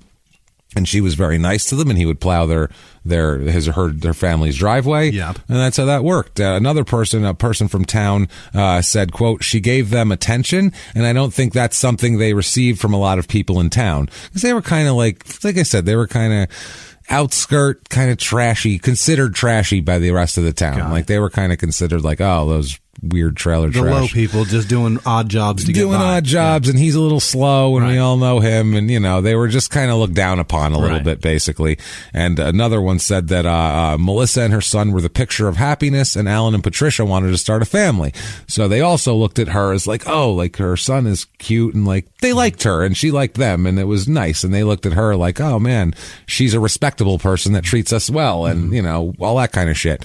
So late February 2012 comes around, and Patricia Prue, Alan's wife here, reports to the police concerns about unauthorized use of her credit card at this moment. And she tells the police she suspects that her ex-husband is involved in this, and she would like them to investigate, and she just wants to have a report taken for future reference in case it happens again of this unauthorized use of her credit card. Got it. She goes to there. Now, we fast forward to March 25th, 2012, which is where we started when the SUV was found with the child in it. Now, Melissa Jenkins that day had phoned a friend of hers. This is the man who found the SUV. And she told this friend that a woman had called her asking her to help someone who used to plow her driveway because her car was broken down. Okay. So I got a call from this woman, and she said her car's broken down and she needs help because the guy who plows my driveway is stuck over here. Okay. It's a weird call to get for her, but she's a nice person, and she knows these people, and she doesn't think that many people help them, so she's going to try to help them. She told her friend that she was going to go, but she felt a little uneasy about the whole thing because it was weird, and she just wanted to let somebody know what she was doing. Smart. Which is totally smart. That's Sarah goes places and sends me her location on her phone just to be like, in case I'm dead, here you go. Or she'll send me like a screenshot of her Uber driver, like, in case I'm dead, when she takes an Uber somewhere, this is the guy who did it. So this is a grocery store I'm in. The same guy just walked past me going the opposite way down this aisle 4 times. It's just a thing. Yeah, it's a nice. Put a little peg on it. Put a pin in it and let us know. For sure. Let people know where you're at here. So the Melissa here said that she's going to help, like we said. She also, though, gave her friend the phone number from Alan Prue's business card because it's his plow business. So she says, here's the card of the guy who I'm going to meet. Got it. So you know who it is. Just it's basically what she did, what everybody does here. So after a little bit of time going by, that's when the friend does not hear back from her and starts to become concerned. It's like she should have been back in a half hour. What's going on here? So that's when he goes to look for her in the area that she said she was going, and that's when he finds the SUV running on the side of the road, child inside saying Michael Jordan has abducted his mother. Right. So that's okay. Yeah. So now we're back to Michael Jordan. Hell of a story. This is crazy. Yeah. Michael Jordan's involved in it. Sugar people, plowers, and fucking newspaper boys, and bisexual threesomes. It's a pretty awesome story so far. It's getting nuts. And nobody's even dead yet. Nobody, This is nobody to really pin it all on. This is fucking crazy. I'm gonna be honest with you. I got my thoughts about that child. Go on. Yeah, let's. I got my thoughts about Michael Jordan right now. What's he doing? Anyone was he here? Anyone who has the heartlessness to charge that much for the shoes, I think, is capable of murder. They're capable of anything. Charging me $190 for shoes? You're capable of anything, Michael Jordan. So playing on my nostalgia, you son of a assassin. You assassin. Don't you put out the 4s? Right. Really? Yeah, You're gonna put back out the original 4s, and I got to look at that? Of course, I'm gonna buy them. I'm only human. You bastard. You heartless son of a bitch. You woman abducting, child leaving cocksucker. According to that child, Jimmy, it's true. Allegedly. At this point, this child is alleging some really nefarious horseshit on your behalf, Mr. Jordan. At this point, the only... It's the truth, God damn it. It is the only suspects are the child and Michael Jordan right now. So, fuck, man. That's what we got. You nefarious bastard, Michael Jordan. Look at you. I could see it. Look at you. We knew it. We knew it. The second we saw that Hitler mustache, we fucking knew it. So, at this point, when he finds the child in the car running and his friend not there or nowhere in sight, he calls the Vermont State Police. They come in, they find the child and take the Michael Jordan statement. They also find a hat nearby, and they identify the phone number and the plow business to be Alan Prew's, because he says, here's the card. The friend just gives over everything to the police. This is what you told me. Right. This is the card. I don't know. Fuck, you guys are the police, I guess. Luckily, a game warden didn't show up first, or like a fucking syrup marshal didn't come or anything like that. Actual police came, which is also helpful. Not even like a syrup cop, the grand marshal of the syrup parade. He's a sticky son of a bitch. Sticky. If he shows up first, technically he's in charge of the crime scene. That's how it works. He takes over. Yeah. So also, when they go to her house to maybe see if she's there and do a well check, they find Alan Prew's business card on a table in her home also. There's a lot of his business card. So, yeah, there's a lot. But he also plows her driveway all winter, and they know each other and they talk to each other. So it's one of those where it was like, this could be all very coincidental. It's very Heath Ledger, just dropping cards everywhere. Just everywhere. Boom. So, as a result of any of this evidence, the only evidence they have is we have a card of Alan Prew and we have Michael Jordan. Yeah. So let's follow Prew first. Yeah. He's more likely to be someone who knows something about this. Was more likely to be in this state. Probably. Jordan doesn't hang out in rural. This is 40 miles from the Canadian border. Right. Not a place where you normally find Michael Jordan hanging out. You heard the housing prices. He spends more than that on fucking wine when he goes to dinner than one of those cabins, man. So, yeah, obviously the police are like, let's talk to Alan Prew first. Why don't we, since all these business cards are around? And so they do. They go to his home the next morning. I don't know why they waited. They waited until the next early morning. They came at like 5:30 in the morning, but they waited till the next morning. Maybe we do want to wake him up. This is a missing woman. We got to let him go to sleep so we can wake him up. We want to. Well, you know what? He gets up early to deliver newspapers, so he's probably in bed by now. Yeah. You know what? Shh. Be quiet. He goes to bed real early. Let's not disturb. We'll just come in the morning. I'm sure she'll be fine. But she's missing, and her child was in an idling car. And he's asleep. He is sleeping, God damn it. Jesus Christ. Have some fucking respect. God damn. Shh. Shh. Just get in your car. Close it gently. No, sir. Don't turn on the... Just put it in neutral. I'll push you out of the... You get out Christ, of the Jones, you hit the fucking sirens? For the now he's awake. Fuck. So that's what ends up going on here. They go to talk to him the next morning. When they get there, Alan and Patricia are already up and about. Yeah, because he delivered fucking all night. They've been fucking and delivering newspapers and fucking on top of them. That's it. They lay out the newspapers and they have their business on there, and then they deliver them. So, gross. I would say, nobody wants that with the Sunday news. That's terrible. Hey everybody, just going to take a quick break from the show and tell you about Noom. Has Noom helped you? I believe it has. Oh, it's got an app. You can do tracking. It's terrific. It does. Noom builds personal plans that can meet individual needs. That's the thing. Takes into account any dietary restrictions, medical issues, other personal needs. That helps build a plan that works for you. And yes, so I know that you've had your own personalized program here that you've been working on. And it's weight loss This is weight loss results that last. They stick around because you get yourself into a lifestyle change. That's what matters. That's mainly it. You can't just say, I'm going to cut that out for a month and then go back to it. That's not what it is. So I'm glad it's helping you. That's great. And it really does. I like the psychology and biology-based approach here.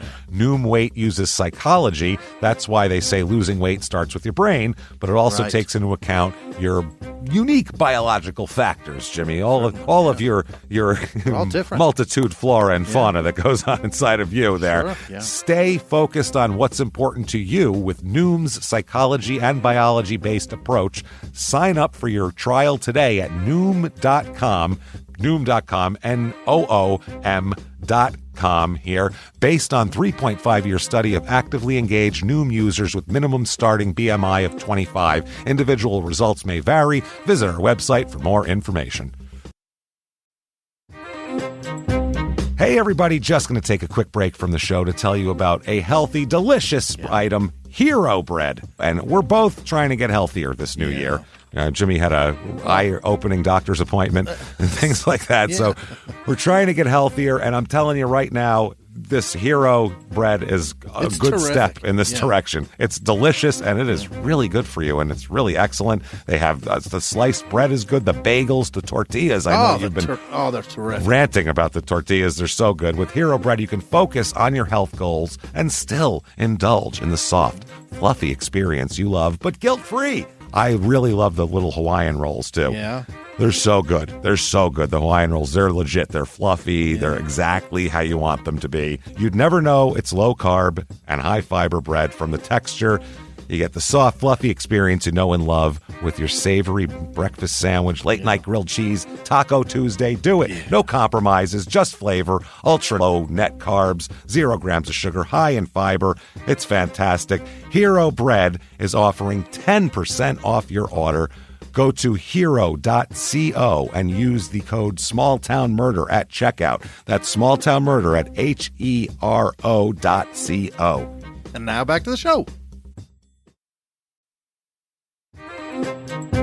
Hey everybody, just going to take a quick break from the show and tell you all sorts of good stuff about Chime. That's what I'm talking about. There's so many extra fees you have to pay in life. Everything. You go to the airline, there's an extra ticket on that. There's extra fee on every fees and fees, hotels, fees, all this type of stuff. We're trying to make progress, and the next thing you know, here comes another fee coming at you, and it's more money than you expected, and your whole math is thrown off, and it's awful. Learn more at chime.com/smalltownmurder. Chime is great with that stuff. I mean, you can't beat if your things are a little tight, especially around the holidays or after the holidays. Yeah. You need that money a couple days early, or you go grocery shopping. You got a car payment due. There's so many things that don't cross over exactly how you want them to cross over. Make progress toward a better financial future with Chime. Open your account in 2 minutes at chime.com/smalltownmurder. That's chime.com/smalltownmurder. Feels like progress. Banking services and debit cards provided by Bancorp Bank N.A. or Stride Bank N.A., members FDIC. Spot me eligibility requirements and overdraft limits apply. Boosts are available to eligible Chime members enrolled in Spot Me and are subject to monthly limits. Timing depends on submission of payment file. Fees apply at out-of-network ATMs. And now back to the show. So they get there, they're up and about and doing their shit, and the police talk to both of them, talk to Alan and Patricia about, where they may have been the other day, the day before, and whether either of them had contact with Melissa Jenkins.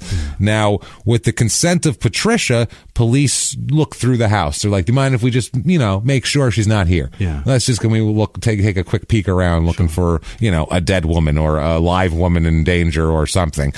So they search their home, the outbuildings, sugar shacks and sheds and shit like that, maple syrup tents, I don't know, and all their motor vehicles, and looking for Patricia, and they don't find Patricia at all there, at all, or Melissa. Patricia. Patricia's in the kitchen. Right. She's found. They don't find Melissa, who's missing. So this was kind of this is the first time that they're aware that the cops are looking at them and talking to them for anything. They're saying, I don't know. We talk to her sometimes, but we haven't talked to her recently, and we haven't seen her. So this is about 3:00 in the afternoon the next day, or the 26th. This is the day after her SUV was found. This is the day they came and questioned them in the morning. Yeah. That day. So Alan and Patricia, they all of a sudden, they've been talked to at their house by the police. At 3:00 in the afternoon, they just show up at the Vermont State Police Barracks, unannounced. Just pop in, wanting to speak with someone further about this whole identity theft issue that they brought up a month and a half earlier. Okay. But it's super important and pertinent today for some reason, when the cops were at your house asking if you've seen a missing woman, which is a really weird thing. Now, obviously, I thought you guys were taking a break. I didn't realize you guys were back on cases and stuff. So if you're on that case, can you also get on this case? It's, just because it's so fucking funny, because people think that they think that the police departments are complete idiots. Like they've never done this before. That's always the thing. Like, they'll never suspect. I know they think that we took a girl maybe, but they'll never suspect if we just go there to talk about the identity theft. They'll think that's why we're there, and then we can find out what they know. Like, yeah, they're idiots. They're going to let you mine them for information. Yeah. Like, murderers never try to insert themselves in the investigation or anything. Like, it's the stupid. They always do that, or not always, but it happens. So it's very common. Yeah. Police officers, they say, yeah, sure, grab a seat. We'll talk to you. Would you like some water? Yeah. And they said, sure. They gave him some cups of water, which they then kept for DNA testing afterwards. Brilliant. Would you like, well, yeah, here's some cups of water. No, just put them over there. Yeah, we'll throw them out later. Whoop. Just put them in the DNA, recycle bin. The DNA, the one that says test later, that means like clean them up and recycle them. Because you have to, it has to be clean to recycle, see? So you know how it goes. It's goddamn liberals in Washington. Goddamn Congress. And they're like, oh, okay, because they don't understand what that is. So they just nod and go, okay. We know Congress? Okay. Yeah. And they put them down. Also, with Patricia's consent, they downloaded the contents of her cell phone as well onto a computer, and unbeknownst to Patricia and Alan, they were recording this whole thing with a hidden camera and microphone, just how they would interact with each other in a room and all that type of shit. Wow. Yeah. So this all goes down on the 26th. They go home that night after this ridiculous show.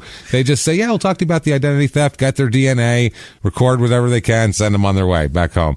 Melissa is still... They're still looking for this Melissa. Yeah. That's the other fucking problem here. Now, this is crazy. So, the next day, on March 27th, the police invite Alan and Patricia back to the station to talk about that identity theft a little further. Like, we have time now. Right. Come on back. This was obviously they just wanted to get them in the station so they could ask them where the fuck Melissa was and if they had anything to do with that. Maybe they'd put their hands on this ink pot. Yeah, maybe put it there. And then maybe right over here. Keep talking. Have you ever heard of a truth serum? Maybe. It sounds weird, but if you just put a little in your coffee, it gives you a nice boost. Makes you feel great. It's good. I don't know if maybe you want to do it.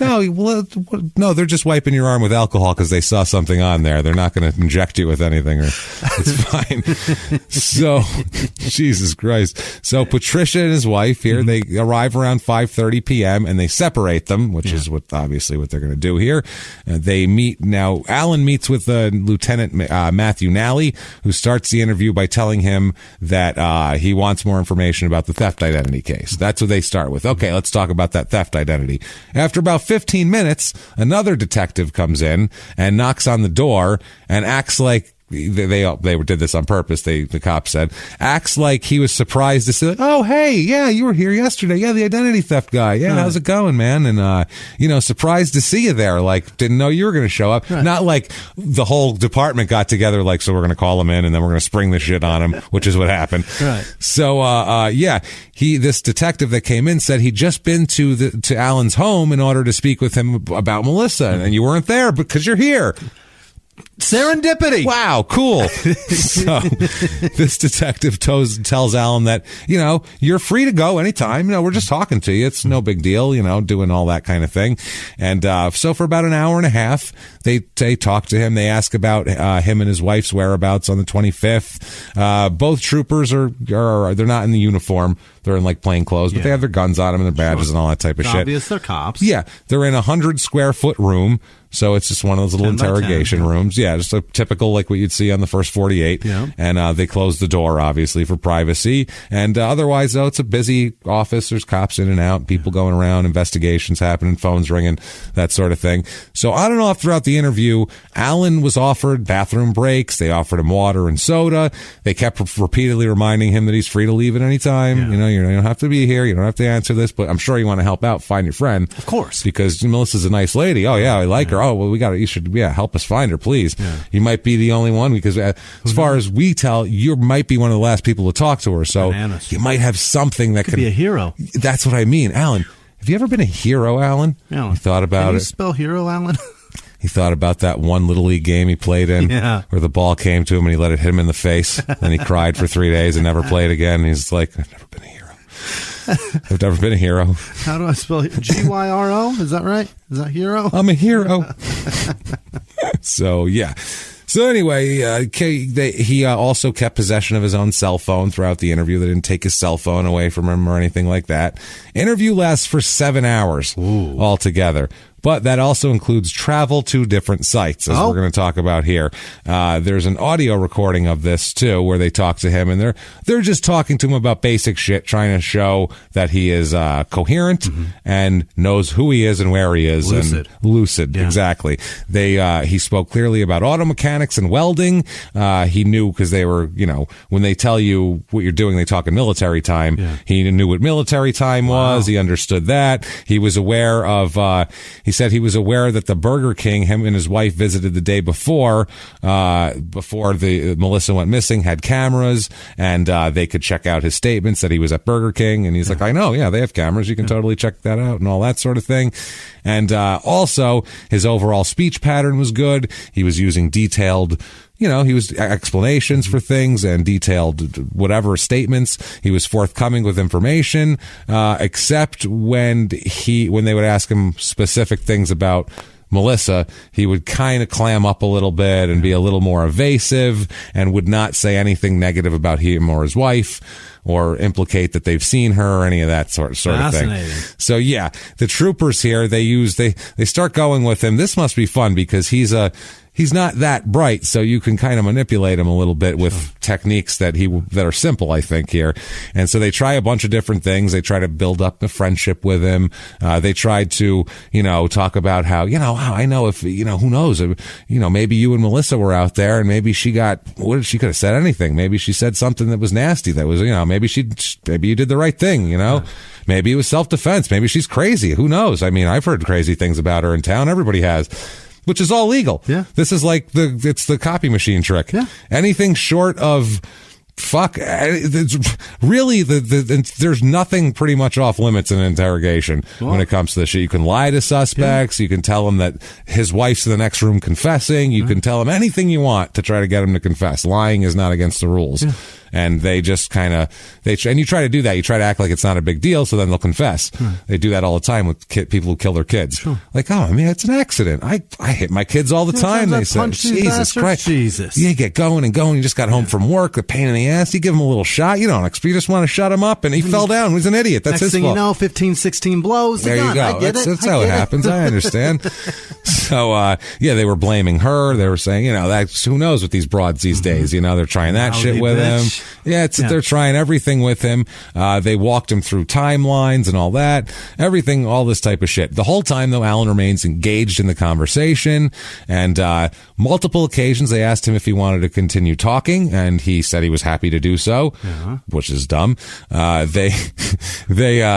They did have some effect in making some friends with him here, rapport building, as they like to call it. He shared intimate details about his life, shared his sexual things that he does with his wife with them. They wanted to know what kind of weird sexual shit you guys were into and that, and he talked all about that. Interesting. So he expressed anxiety about being questioned as to Melissa's disappearance, though, and he understood the overall dynamic of the interview and that the officers were investigating him and all that sort of thing. Here, he even mentioned that he knew the police would have done a background check on him before they talked to him. He goes, "I know you guys would have checked me out beforehand." Yeah. So he's not oblivious to anything. He's definitely of an average intelligence, is on the lower end, but still enough to understand shit. He told the officers he was aware of their techniques, saying, quote, "This little technique right here, you guys saying your wife has already given up, that's you guys' technique." Yeah. So he was saying like that. So they were like, "Oh, you've watched cop shows, okay?" And they were like trying to act like, "Oh, you know stuff, wow, we're brilliant boy, we were approaching you all wrong. Now we're gonna play you straight up after that, though." Now we're on your side. Yeah. They also, one of the things they talked about was he ended up. They asked him, because they were talking about Melissa, and they were just pretty much trying to go through, like, so we know you killed her. Like, we obviously know that. Like, they don't even have a body at this point, but like, we know you killed her. Did you have sex with her first? And all that sort of thing. And he was saying, no. And he said, I mean, an autopsy would prove that. So that's what he said. Why would you say that? They're like, that's an odd thing to say, motherfucker. So yeah, at that point, when he says that, they Mirandize him. They're like, let's go ahead and give you Miranda, which they should have Mirandized him. I feel like as soon as they talked to him about do you know where she is and blah, blah, blah, in more of just a general passing sense. Did you talk to her? She's a suspect at that point. You have to Mirandize him. So, but at that point, they're like, really like, okay, hey, you just said an autopsy word. We're going to do this here. You said that turn the dead inside out word. You know how that shit works. So they talk to him here, and there's a dialogue of this in the court documents, which is amazing. And they say, you don't have to talk to us. And he says, okay. They say, so before we ask you to swear to anything, we want to make sure that you know you don't have to talk to us. And he says, right. Yeah. And they say, so that's it. And because, I mean, you've watched all the cop shows, you've watched everything, you know you're not under arrest or any of the above, right? Because they're looking at the sheet that has the right sheet. You have to initial down. So he says, right. They said, we want to make sure that you fully understand that you don't want to talk, that you don't have to talk to us. And he says, right, again. And they said, and they say, quote, and some people think, you know, there are so many times, I mean, we have to read this. You watch all the cop shows, right? And he said, yeah. And he says, well, we have to read every single line. So they're telling him that it's going to be tedious to go through every line, but he has to answer affirmatively to go through the rights list. And he says, quote, the cop says, do you want me to do it? Alan says, quote, I mean, I don't care. He can read them too, or you can just read them to or whatever. And they said, they go, no, all right, we'll just do it together. How's that sound? Just move your phone and your water for me. And he says, I suck at reading, so... And they said, all right, I'll read it out loud to you and you can follow along with me, okay? And he said, yeah. And they said, do you write? Do you write? Yeah. Okay. Do you know how? Do you? Do you write? And he says, what do I need to write?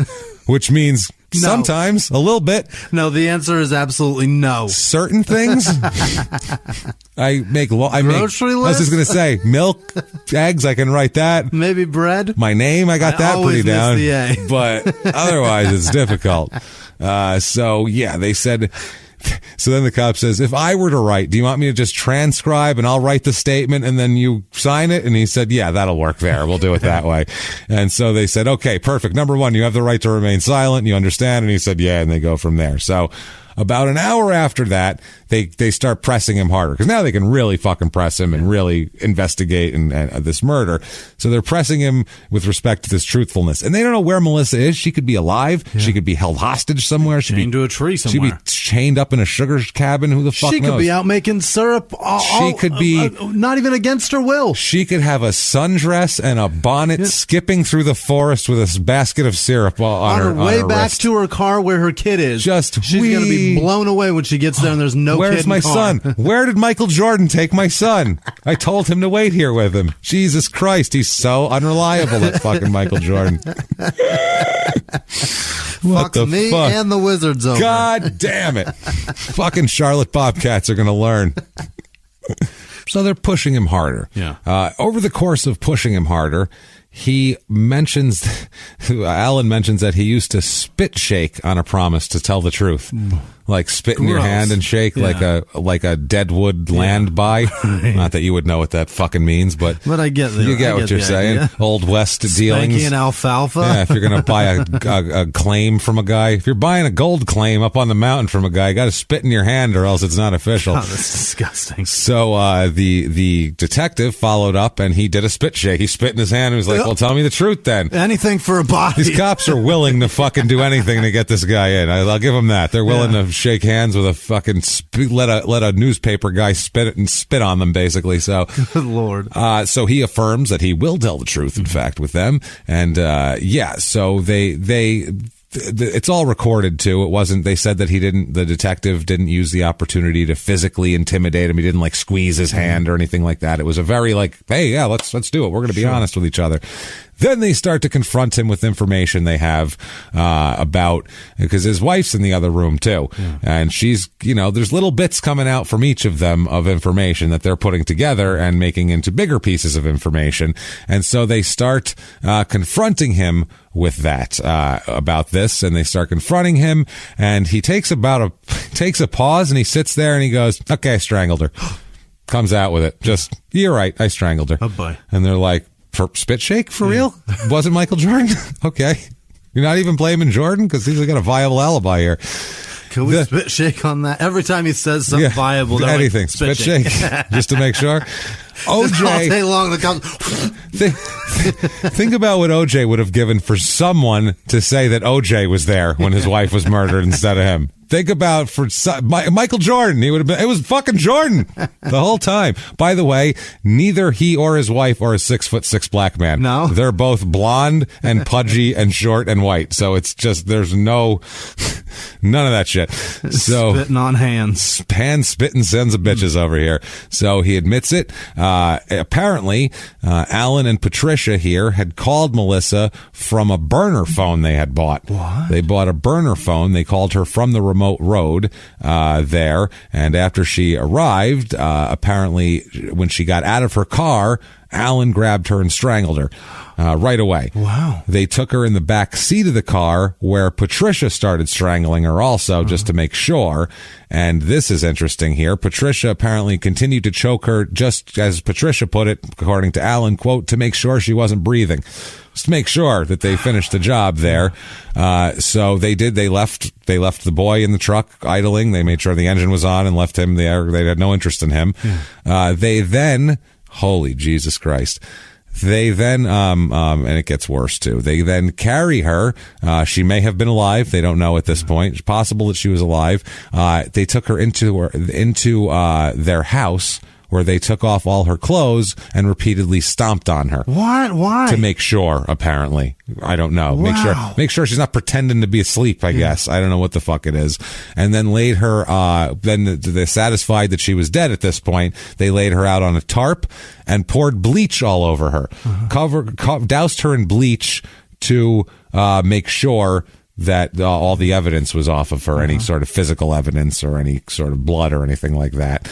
They then carried the tarp with her in it back to their car, drove to a spot along the Connecticut River near Barnett, Vermont, and they took somebody's boat out and in a wooded area tied cinder blocks to the tarp to weigh her down like a mob hit and dropped her in the fucking river like that. This is it? That's it. That's what they did to Melissa. And so they went. Why? That's the point. Well, what the fuck? We'll find out in a minute here. Okay. My God. Yeah, this is fucking crazy. Yeah. So they buried her. They put her in the river. So obviously the police go and find her in the river because he confesses to all this. Then they take the tarp that they had. They take the tarp. They take Melissa Jenkins' clothing and the garments that they'd been wearing and put them all in and burn them all. Yeah. So, this is fucking crazy. Now, when they were recovered, they said, when Melissa's body was recovered, she was covered in bruises and contusions and it looked like she had been through the mill. Yeah. I mean, it looked like she'd gotten beat pretty bad. The autopsy said there were indications that she suffered greatly, which sounds about right. She died by strangulation, the medical examiner says. And, so Alan takes the officers to the site where he's found, where they put her and the site where they took her and where all of this happens. They go on a little field trip. Good Lord. Everywhere, which is fucking nuts. So they burned her clothes. They went over to New Hampshire to burn all the clothes for some reason. And they also just different places they wanted to be. And they discarded the cell phone that they used to contact her, the burner phone.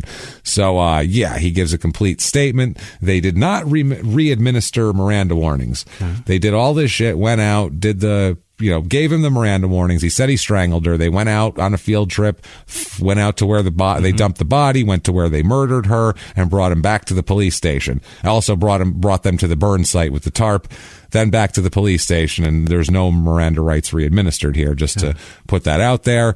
They would offer him water or soda on multiple occasions and offered him the chance to use the bathroom and offered him if he wanted to smoke cigarettes too. All that type of shit. And several times too, they would ask him whether they had are we treating you fairly? Yeah. And he would say yes. How are we doing? And so after the interview, obviously they take her to jail. Yeah. They take him to jail. They have Patricia in the next room too, and they want to talk to her.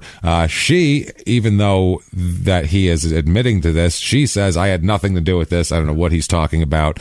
Until they search her computer. Oh boy. And on her computer that shows that she had in the last week had searched, quote, how to kidnap a girl on Google. So she Googled that. How to kidnap a girl. Well, what's the Yahoo answer on that one? Is there a wiki how to kidnap a fucking girl? I don't think so. What the fuck? How to kidnap a girl. That's the funniest thing, by the way. Sarah used to just she'd call me and just be like, you gotta listen to this. And it would be a Yahoo answer, like the funniest, most fucking basic, stupid answers to questions. But anyway, how to kidnap a girl. And also on the computer, she had acquired a stun gun because, there was, in addition to the bruising, there was stuns on her body, too. She'd been shocked as well. And a prepaid cell phone, a burner, which she called her with. Now, in addition to that, there was on her laptop, there was quite a few things from the summer of 2011 on. She'd used the internet to search such terms as how to kidnap a girl, ways to kidnap a girl, how to kidnap a girl, how to not get caught kidnapping a girl, how to love, and quote, how to rape a girl and not get caught. Jesus. That's what this woman is searching on her computer. Why would she? I mean, the wiki answer to that is murder her. It's murder her and then yourself, because I don't know. What do you do? What kind of? Kill yourself. How's that? Just skip step A, go directly to step B too. Never mind killing her or raping her. Go right to killing yourself. Just kill you. So she is faced with aggravated murder, which is even worse than what he's faced with here, which is second-degree murder. She's got so much premeditation already. That's what they're saying, like this. And also they find all sorts of journals and shit with her fantasies and shit like that, which that's all fantasy stuff. I don't like it when they start bringing that in, except when you actually follow through on it, then it becomes kind of relevant at that point. When you have the written word of exactly what happened, and you wrote that months before. If you have written fantasies, it's like, I don't know, nobody should try to use that against you, but Ted Bundy, if he had written fantasies, we should probably look at those because they might be relevant to what he did. You know what I'm saying? It's one of those deals. So they both say they're going to plead not guilty to these charges, even though he admitted the whole thing and everything. Jesus Christ. Also, in a police affidavit, they quote several inmates. Apparently, Patricia's a talker in jail. Really? She likes to go around and talk and brag. Trying to get some puss in there. That's the other thing, too. She's trying to be tough on the block and see how many girls she can pull here. So, apparently in the South Burlington, Vermont jailhouse here, she is talking. And several female inmates' accounts of her conversations included that she bragged about the murder. One inmate claimed that she laughed, saying that when she was describing the murder, she was saying, in the middle of it, she said, "Oh, poor little Miss Beauty Queen got her face all boo-booed, but don't worry, sweetie, there's more to come before this night's over with." Ew. She said that's what she told this poor woman as she was murdering her. Wow. That is fucking horrific. Jesus. It's fucking bad enough to kill somebody, but you don't have to You're rubbing it in. Be a dick about it, like on top of it. You know what I'm saying? Have some fucking respect for Jesus' shit's sake.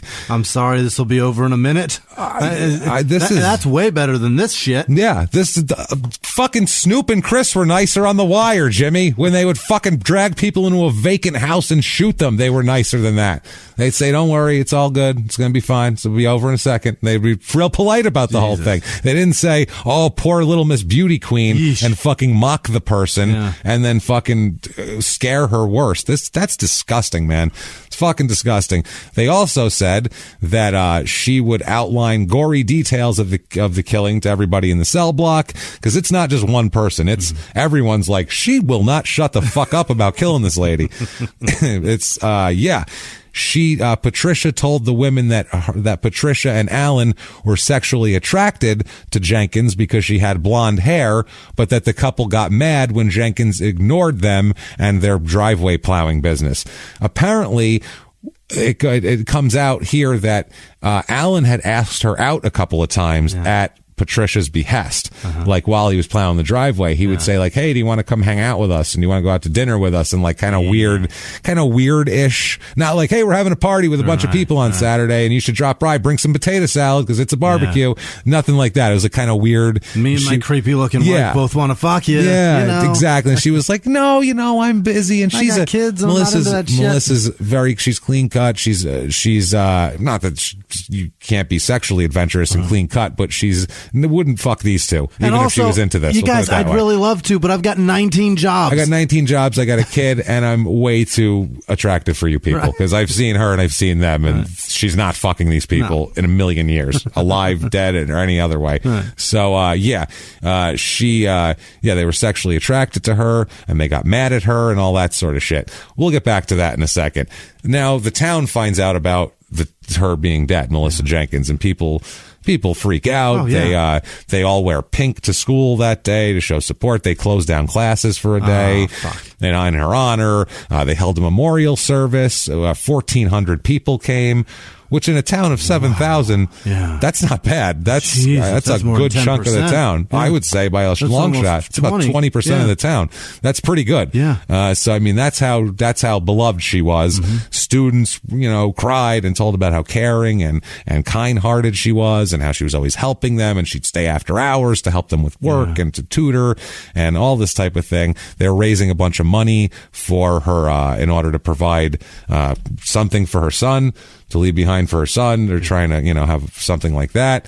Now, they go to court to plead not guilty, the Prues, and Alan's mom, Donna, is back again. The one who said he's such a good boy.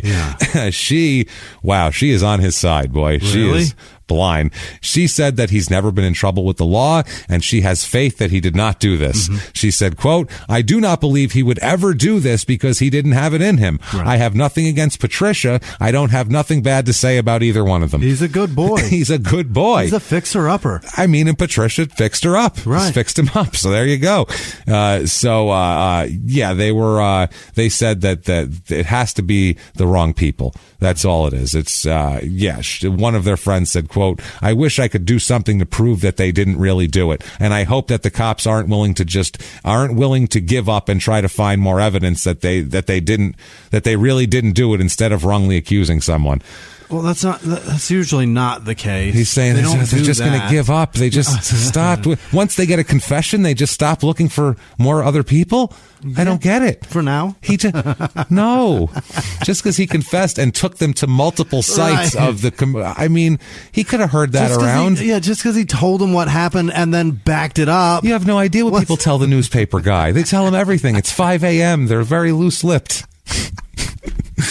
Wow. So Donna also says, quote, "I think there's a lot of holes in this case."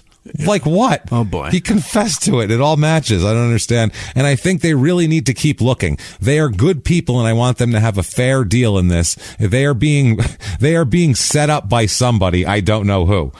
Set up by themselves. How do you set someone up to confess to fucking a horrid murder? How do you fucking I'm sorry. If I didn't do this horrible shit, you could never get me to say I did it.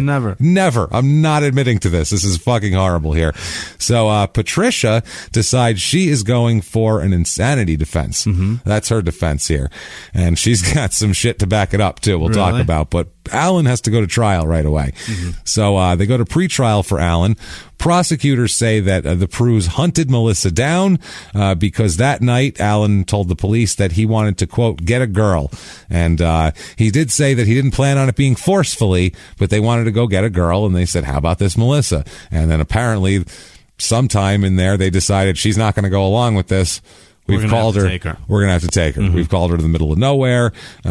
So he said, the state police guy said that it was, quote, "it was their desire to go out and kidnap a woman to have a sexual encounter with." Based on their internet searches, that's what they gleaned from that. Now he tries to have his statement suppressed, his confession suppressed, basically. At the suppression hearing, the defendant's expert, who's a psychologist, said that that Alan did not adequately understand his Miranda rights in relationship to the investigation of a homicide. He determined that Alan's IQ was about 75, which is 4 points above Gump. That's pretty low. That's Gumpian. That is, that's, I don't mind that Jenny has AIDS. She can just come live with me and we'll have sex still. That's that level of weird. So, as it goes here, they try to say that they try to use the fact that the police drew them in with the identity theft thing as as a way to get out of there. They also said that the spit shaking that was what they called a swearing ceremony was designed to disguise the purpose of the Miranda rights, which is weird. Yeah. They're also talking about the lapse in Miranda, saying that they didn't Mirandize him again.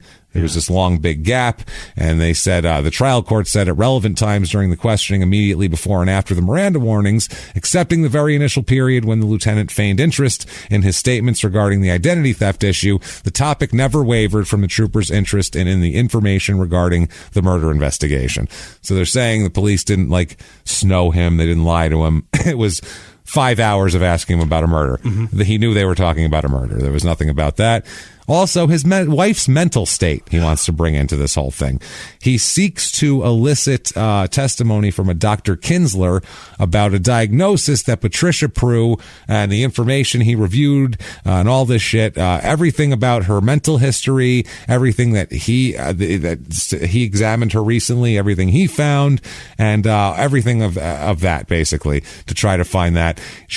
Dr. Kinsler's opinion is that Patricia suffered from dissociative identity disorder. And now, do you know what that is? I do not. That is she's disassociate. That's multiple personalities. Oh, Jesus! What that is, yeah. Alters. Yeah, and so he's saying she's that, which is the one thing you can actually say you are and not be. And be criminally insane instead of in prison. And he says not only does she have dissociative identity disorder, but that one of her alters is homicidal.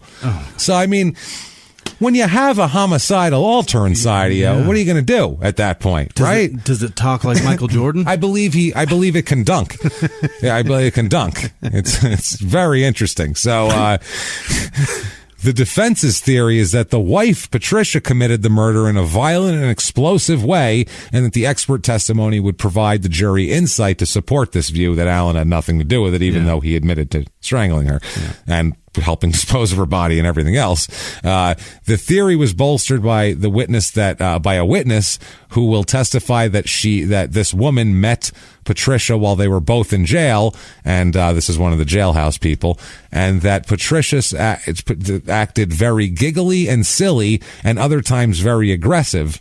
She's up and down. Yeah, different people. And that during an aggressive moment, Patricia told her that she and not Alan killed the woman. Yeah. She said, he didn't fucking do it, I killed her, blah, blah, blah. So that's what they're going on. Also, this woman who was in jail with Patricia claims that Patricia said that Patricia grabbed Melissa by the hair, pulled her into the car, strangled her, and as she's strangling her, shouted back to Alan, "You want to fuck her now?" Oh boy, that's what she said. That's what this woman said that she said. She's strangling, going, "You want to fuck her quick before she, because I'm killing her. So if you want to fuck her, get in there." That's what she said. That's what she said. Patricia said. Gross. And they had to pick the most reliable jailhouse witness, but like I said, there's many people. And say this. They all say this. Now, we don't know if this is bragging to try to make herself sound tough so nobody steals her stuff or tries to fuck with her or does whatever. We don't know that, but I wouldn't say that if I didn't do it. I wouldn't fucking say horrible shit that could get... I think there's a difference between jailhouse bravado and straight-up honesty. I'm here for strangling a bitch is fine, I think. Yeah, I strangled a bitch. You could just say that and be done. I strangled this lady. I don't give a fuck. Yeah. Okay, that's fine. I'm in here for strangling somebody. Did you do it? Fuck you think. Walk away. I don't know, something.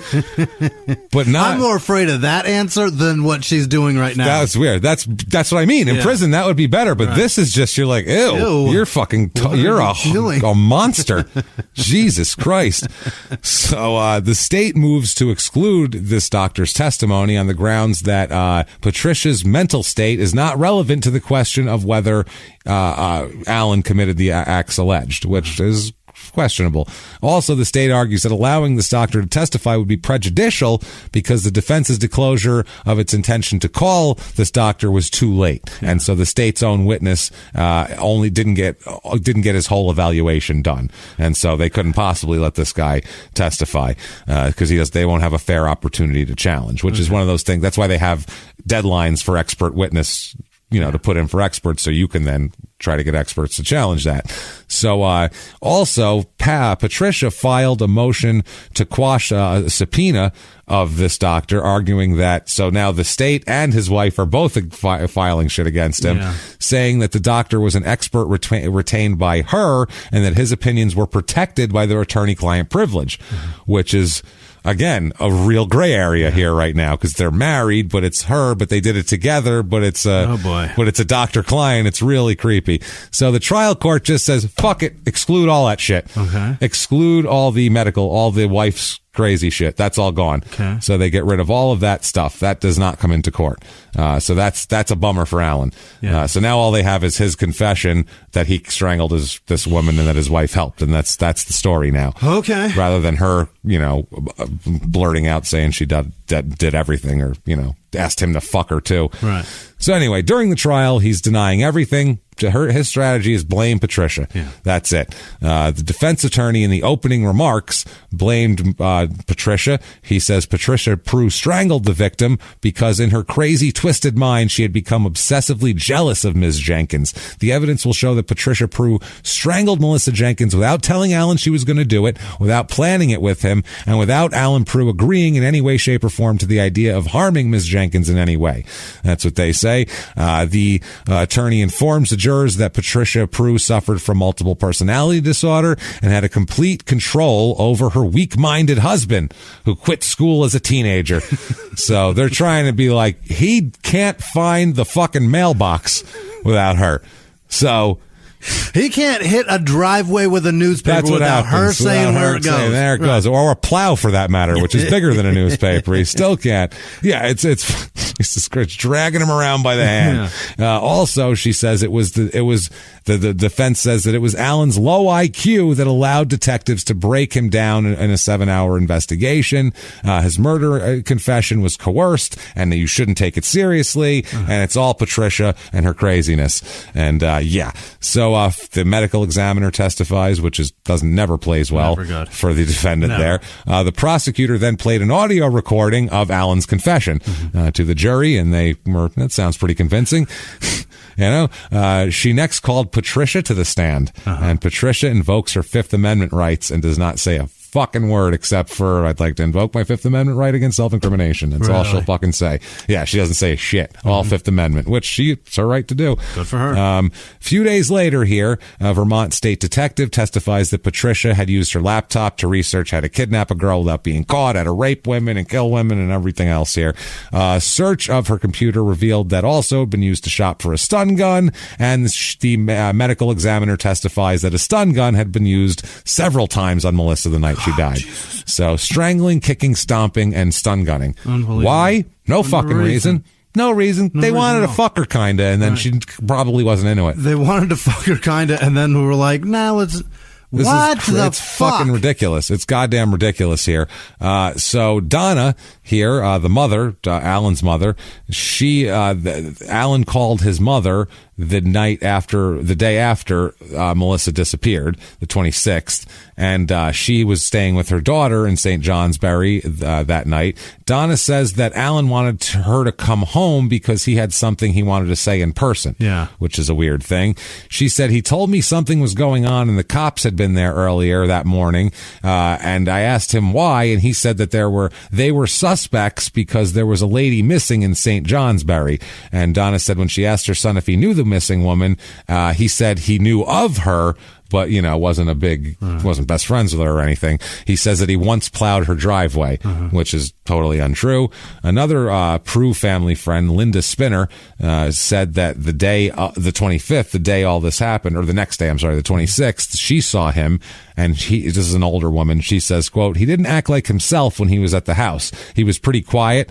He was always joking around, so I assumed they were arguing or something. She said she didn't see anything, but that's what she she did. She says later on that day, her and her husband met up with the Prues to loan them some money. So that next day, after they killed somebody, they borrowed some money from an older couple, which is strange. Enough to buy bleach? I tarps and bleach. I don't know. She also said that they were driving a red Saturn station wagon, and that's the car or the red Saturn sedan, and that's the car that they told Melissa was broken down. So it wasn't broken down. They were driving it that day. So that was definitely a lie. So they argue a little bit about the voluntariness of his confession, obviously. And, legally, a confession is voluntary if, quote, if it's the product of a free and deliberate choice rather than coercion or improper inducement. So that's pretty vague on purpose. To basically, there's a whole lot in there you can do. And if someone's still speaking it can still be considered free and deliberate. Yeah. If they're saying it themselves, right? As long as you're not holding a gun to their head or threatening physical harm or beating or something of that nature. So they said, while it's generally recognized that the police may use some psychological tactics in eliciting a statement from a suspect, it's whether the interrogation was so coercive as to undermine the defendant's ability to voluntarily waive his or her rights. And that's what they look at here. They do decide that he absolutely knew what the fuck he was talking about. They said that he did give a voluntary confession. They said that he knowingly and intelligently waived his right to remain silent. They said his statements throughout the interview reflect his understanding of the situation. The record does not reflect any improper promises. Like, they didn't say, hey, if you tell us, we'll just send you home tomorrow and we'll get you a new pony. Because that's another thing you can't do, is promise them shit that you can't deliver. Like unicorns and shit? Like unicorns, yeah. You can say, we can try to help you, because you can try to talk to the DA. It doesn't mean it's going to matter. They don't know that you'd have no pull over the DA and how they sentence and charge. You can't say, I'll try to find you a pony. You can't say, I will have a pony tomorrow for you. You can say, I'll try to find you a pony. Maybe we can find a pony. I don't know. That's okay, I think, at that point. I suppose you can try to find a pony. There are ponies out there, is the way I would put it. So, I mean, that's a factual statement. So, fourth, they said that he was resistant to some interrogation tactics, even saying that, that's a little technique of yours. I've seen cop shows. So clearly he knew what was going on. Yeah. He wasn't there thinking he was there to have ice cream cones and, get a job plowing the police station's fucking parking lot, and they just snowed him with a murder charge. That's not what happened here. He knew what was going on. He pushed back against the cops, attempting to shift blame to Melissa at some point, suggesting that she had treated them badly. At one point, he said, well, she was kind of shitty to us. That's why we did it. He said that he asserted that she was not demeaning toward them, but was rather nice later on. So she was when they asked him, well, maybe she was a bitch to you guys. Maybe she was horrible. And he goes, nah, she was nice to us. Yeah. So they were like, okay, so why'd you kill her again? Else then? What's the story here? Nah, she was great, man. She's great, man. It was cool. She could have been a bitch to you guys. Don't you talk about her, though. Yeah, she was fantastic. Fucking bastard. How dare you? So he also made repeated demands for additional evidence to inform his own self-interest of the whole thing. Like, well, what do you guys, he was trying to do one of those. And also they said they didn't attempt to sweat him out. They didn't, keep him in there without bathroom breaks. They gave him water and soda and cigarettes and everything else. They asked him if he wanted to continue, all that type of shit here. They said analysis of his self-interest became evident in his language. He was fine. Also, there is, like we said, they excluded that doctor's testimony, which we don't know what effect that would have had. But I think introducing the specter of, again, I know you like it, the specter of this, dissociative woman with alters that are homicidal, that is searching how to rape and kill and do all this shit. And then you got Alan going, I don't know what's happening. My IQ's only 75. I think that could have possibly helped him, or dropped it to manslaughter or something like that could have helped him, but they excluded that. So 9 days of testimony go by here, and the attorney's closing arguments come up, and the case, it's 6 men and 6 women on the jury, which is even. After deliberating for only 6 hours, they find him guilty of first-degree murder and tampering with bodies and desecration of corpses and all that type of shit. All the shit. All that shit. So he's guilty. Now sentencing comes around, and the state's attorney, Lisa Warren here, she lays it down for the jury in sentencing. She says, March 25th, 2012 was all about Alan and Patricia Prue fulfilling their obsession with Melissa Jenkins. They had watched her and followed her for some time. They found her sexually attractive and felt snubbed by her because she didn't want Alan Prue to plow for her. Or her. Wow. They fantasized. What a sentence. They fantasized about her sexually, but knew that she would not agree to any such thing. And as punishment, they strangled her, electrocuted her, kicked her, beat her, played with her, and dumped her body in the river. That sounds bad. Yeah. That just sounds real fucking bad. She then wiped tears from her eyes, the state attorney. Wow. Whoa. Pulling that's a performance. I mean, it's sad, but you're laying it in for that jury. Yeah. Good for you. You're doing your job. Well done. Well done. So she then talked about, as she wiped tears and emotion crept in, she talked in her voice, she talked about the young son who was found at the scene in a still running car, and how he said her mother cried and all that sort of shit. She says, quote, there on the side of Goss Hollow Road, they left a 2.5-year-old boy, a toddler, who watched his mother fight for her life and who demonstrated for detectives how his mother had been strangled. This was something no one in the Northeast Kingdom would ever imagine could happen here. You're fucked if that's what they're saying. Yeah. If she puts those two paragraphs together, how bad you were with the woman, and then you put a child into it and wipes a tear away, you're going the fuck away for a long time. You're in deep shit. Alan Prue, elects to address the court. Oh, boy. They said, you better fucking say something. Yeah. She said all that. You have to answer that. Otherwise, I don't care if you just blame Michael Jordan. Get up there. Blame Michael Jordan. Yeah. Show that you're not a monster, that when you open your mouth, a fucking another monster doesn't come out and eat one of the jury's heads off or some crazy shit. Because she made him sound like a straight up horror movie monster. Truly. So he says, quote, I feel terrible about what's happened here. I can't imagine what Melissa's family is going through. I just wanted to tell the court that I'm convicted of a crime that I did not commit, nor did I have anything to do with. The one thing that I am guilty of is bringing the person in that did this crime to Vermont, and for that, I'm truly sorry. That's it. The one thing I'm guilty of, I'm truly sorry for that. That's it. And then he said, also, you should really look at Michael Jordan. Dude's an assassin. I'm just saying. It's my fault for bringing Long Island into fucking Vermont. I'm so sorry. That's what he said. That was his only thing. I'm sorry I brought some crazy fucking Long Islander up here. It's somebody from Massapequa can't hang. I don't know. I did it. So the judge has his own response. Yeah. He speaks at length about why he didn't believe Alan Prue's claim of being wrongly convicted. He says the attack on Melissa was, quote, committed with suddenness and ferocity that was better suited to the strengths of Alan Prue, a former roofer, than Patricia, who, if you saw Patricia, she does not look like... I mean, she's bigger, but she has diabetes, and she looks like she's not real physically I feel like if you did a juke move, she'd just fall over. Okay. You know what I mean? Yeah. And just be like, I'm going to take a turtle on her back. Right. I can't get up. She's just kind of... You cross her over pretty easy. Just kind of... That's what I mean. Yeah, if you did a little juke on her, she'd just fall right over. And him too. They're both of them are like weeble wobbles. The two of them, they look like it's so. I'm not making fun of their whatever, but I have to give, what they look like otherwise it wouldn't make sense. So he also says the court does conclude that the attack was primarily driven by Mr. Prue.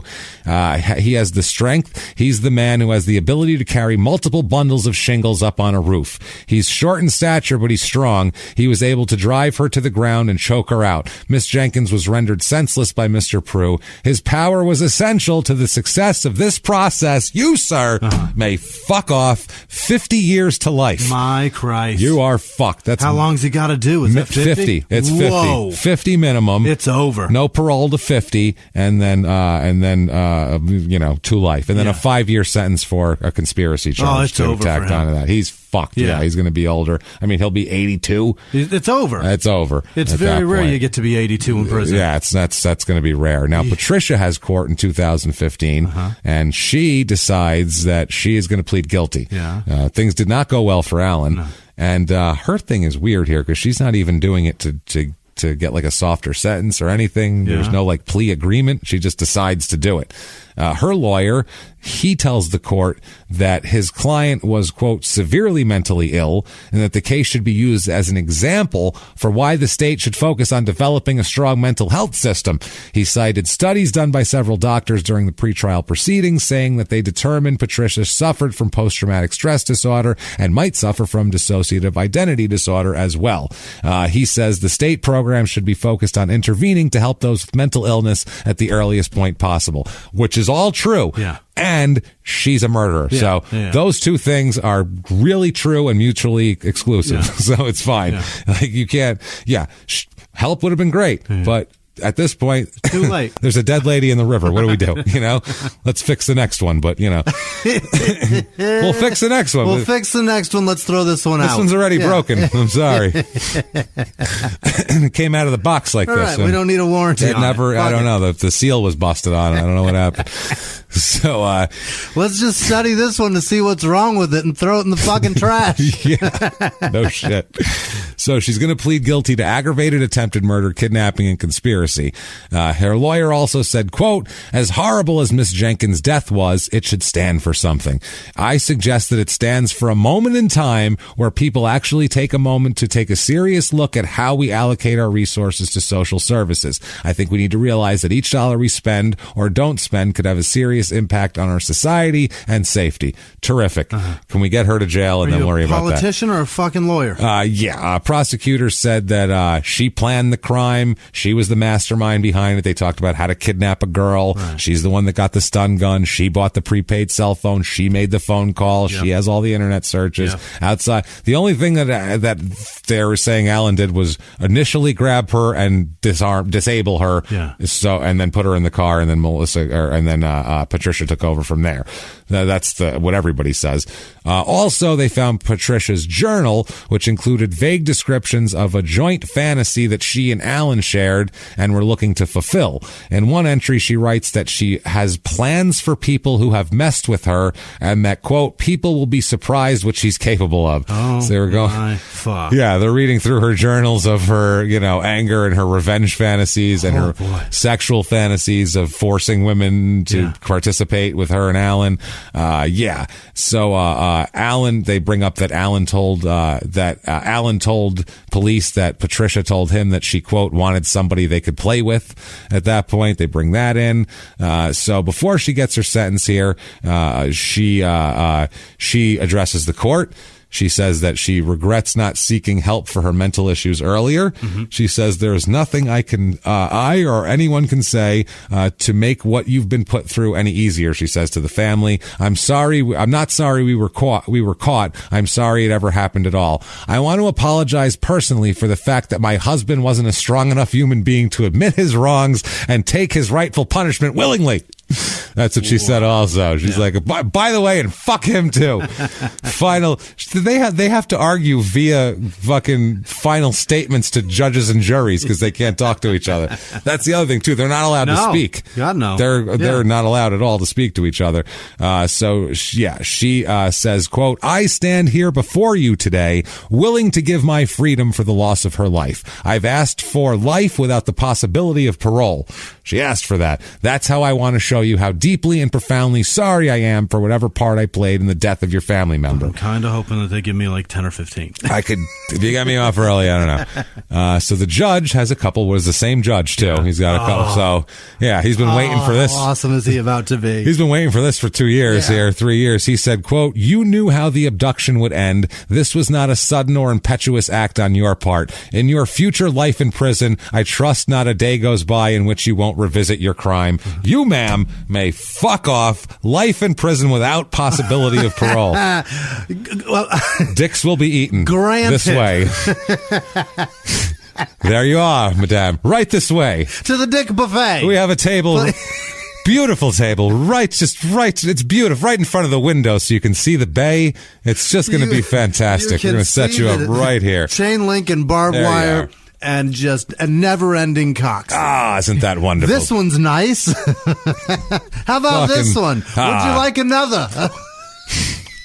Endless supply of dicks to eat. Tender meaty cocks. Fucking all for done. You. She's fucked. So, yeah. So the town... We got to take a step back because we do this all the time. Small town murder. Like, the towns freak out about shit like this. Well, hell yeah. This is especially this. That's what I mean. This isn't like if the plow guy killed his wife, they'd be like, oh, those trashy people killed each other. They'd all talk and gossip. But when a beloved member of society that 1,400 people will show up to a funeral for, that's a teacher in the academy and all that shit, this town just did not expect this shit. It doesn't happen around here. Probably were not very aware that the plowboy and the weird lady are trying to fuck everybody else's wife in town. They have no idea because they're doing internet shit. So it's not just in town. It's out. It's they're going satellite. They're going on the road with that shit. Some road gash in there. That's how that works. So. God, that's vile. It is vile. That's why I said this is horrible. Horrible. So the reaction of the town, these people, one person here in particular, a woman named Greta Blasik, she escaped from East Germany as a teenager, escaped from the communists. This was post-Nazi occupation, but communist occupation.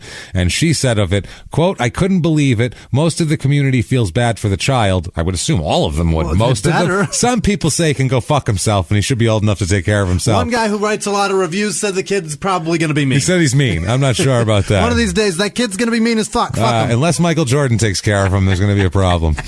So... Most to see that in the United States bugs me. That poor child and that poor woman, she hadn't lived long enough. She said that she's pleased with the outcome of the case. She heard many community members that just wanted it to be over. She said, quote, I don't have any mercy for that lady, referring to Patricia. Yeah. If she could do that as a woman, my God, that's all she said. As a woman? As a woman. A woman to woman, if she could lure a woman in inside. Yeah. A lot of women will say that type of thing. Like, really? It's if you extra. Can kill another woman? Yeah, it's extra. Is it? Yeah.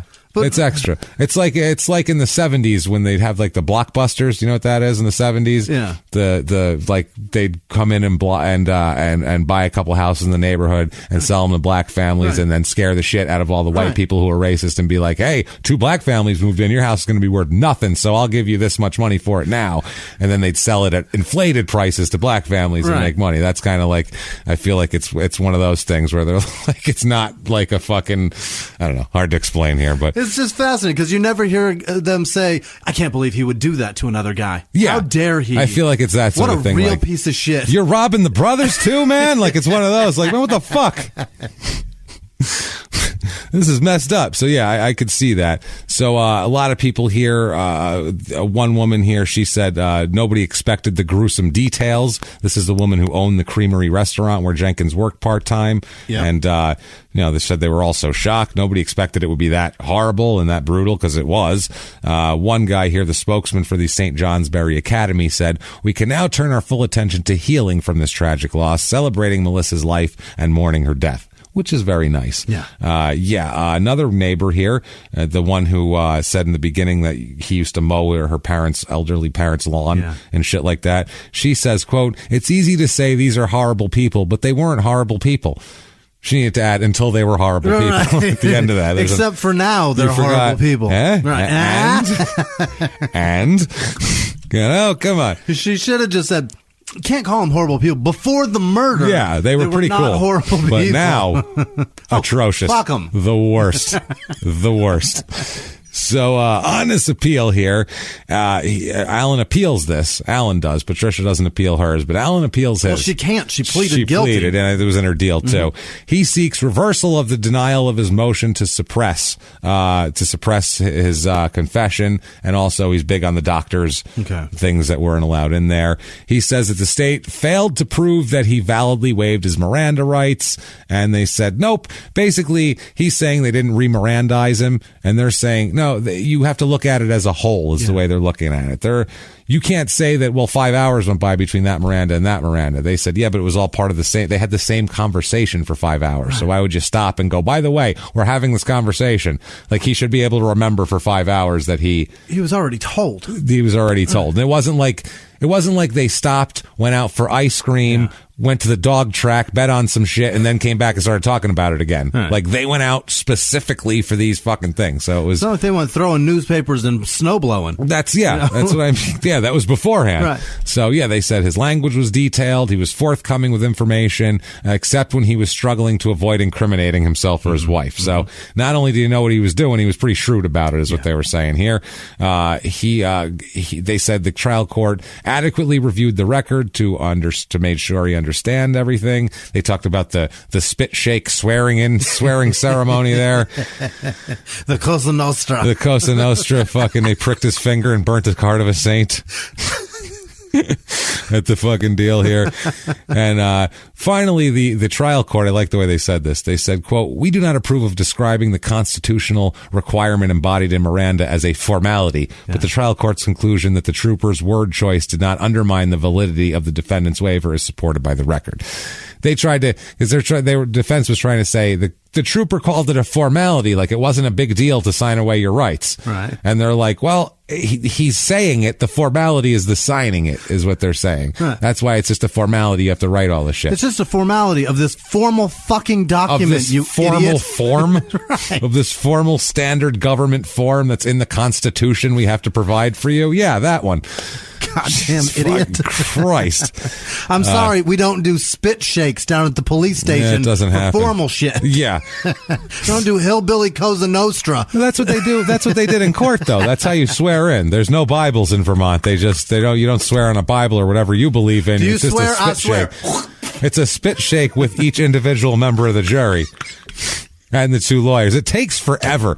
That's the problem. Is it takes so long when they call anybody. You really got to want a witness up there because they got to. That's wild. You got to go around the room, all the bailiffs. It takes a while. It's just, and they run out of spit. You got to provide them with water. It's a mess. It's a fucking mess. So yeah, they said that it was a cohesive whole. The interrogation. They gave him water. They gave him shit like that. You're fine, asshole, is what they said. Now, December 2016, Patricia and Alan file for divorce against each other. So it's not working out. Sorry. Now that we've blamed each other for murder and, we've killed the girl. How bad a husband or wife are you if they still leave you when they're locked up? That's amazing. Well, if you're both locked up, it's fine, I think. That's my point. But, like, you have a husband or wife that's in 80 square feet, and they still can't stand you. Like, I don't want to be married to that guy. What's the difference at this point? Who cares? Just stay. You're both in prison forever. Stay married. Who gives a shit? Does it matter? At least enjoy the tax breaks. That's all. Yeah, because all that income you got. Now, 2017, there's a lawsuit, but it's not against the Prues. Who's it from? It is against the WCAX TV station. Uh-huh. The parents of Melissa Jenkins are suing WCAX over the broadcaster's airing of graphic photos of her nude dead body. On a fucking newscast. Oh, fuck. Yeah. Out. They absolutely did that. This lawsuit filed by Richard and Phil Ann Jenkins, which, God damn it, they should. They're suing WCAX? They're suing the WCAX. We got CAX, big CAX. You bunch of CAX.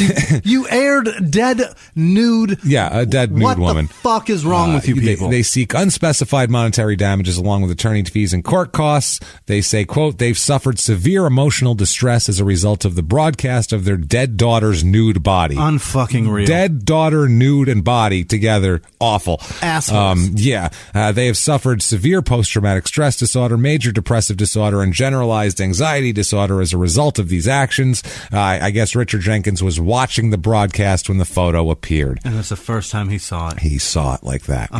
Real. The station is fighting the lawsuit.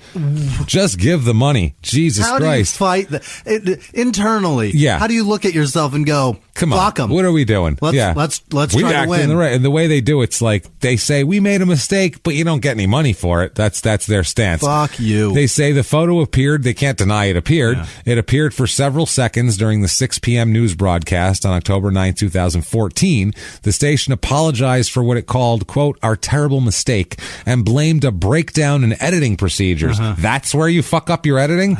Not when you go, and we're going to go to Jim now on the scene. Hi, Frank. I'm here on the. That's a fucking editing procedure. Right. Fuck up. This is not. No. This is a dead nude woman on TV that should not be on TV. There were several pairs of eyes saw that before it went to TV. That should never be in your. You're an asshole. Well, it shouldn't be loaded. No. It's never going to air. Why is it loaded in your shit in your at deck. all? Why is it on your deck? Right. Exactly. Why is it even in there? It's fucking ridiculous. You're a jerk off. Whoever started the report and whoever aired it, and everybody in between. You're all dickheads. And they try to explain it. They in their court papers responding, they take responsibility for mistakenly showing the photo, but the station's lawyers say the accident fails to support a claim of intentionally inflicting emotional distress.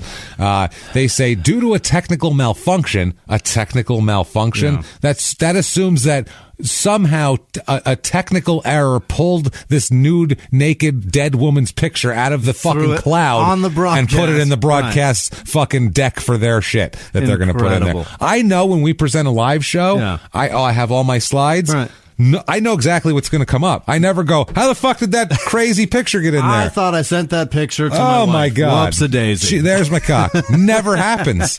And if it did, I'd go, I must have put that in there. It's not a technical malfunction. It can't be a technical malfunction. You can't take it from somewhere and put it in here. I'm going to check with my wife and see if she has gotten that picture. Because I don't think she has gotten it. Ridiculous.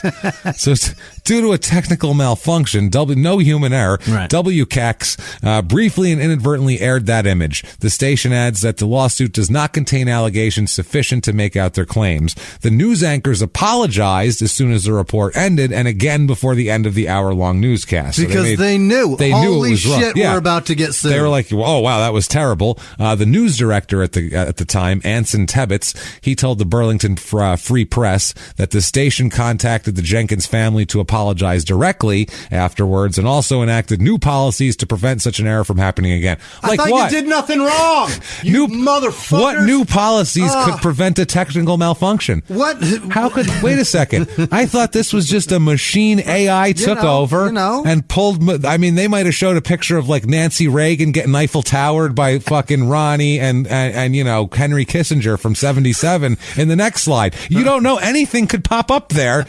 That's the point. So who the fuck knows? Why do you need to change a policy if it's wizardly, gremlinly fucking technical malfunctions? Unbelievable. So your policies and procedures should always stay the same. If that shit should never happen. That's it. Don't show nude dead girls on TV. Dickheads. Sorry. The parents here, Richard and Phil Ann Jenkins' lawsuit says no one from the station ever spoke with them again, either to share more information about what went wrong or to inquire in any way as to their well-being.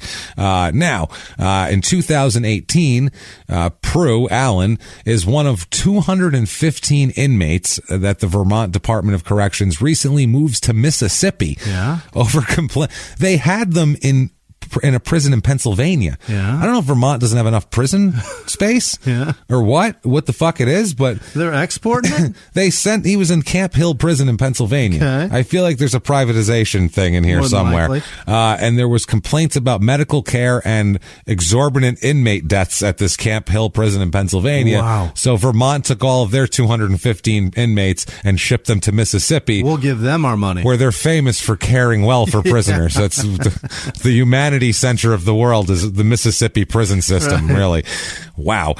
So 2018 in June, the lawsuit is settled. Okay. With the parents here. The settlement for airing the disturbing video was for a, quote, substantial undisclosed amount of money. They're not even going to sell what. it. I hope you're rich as fuck. Yeah, I think they are here. Substantial, though, they italicized. And that word in Vermont means something. That's something.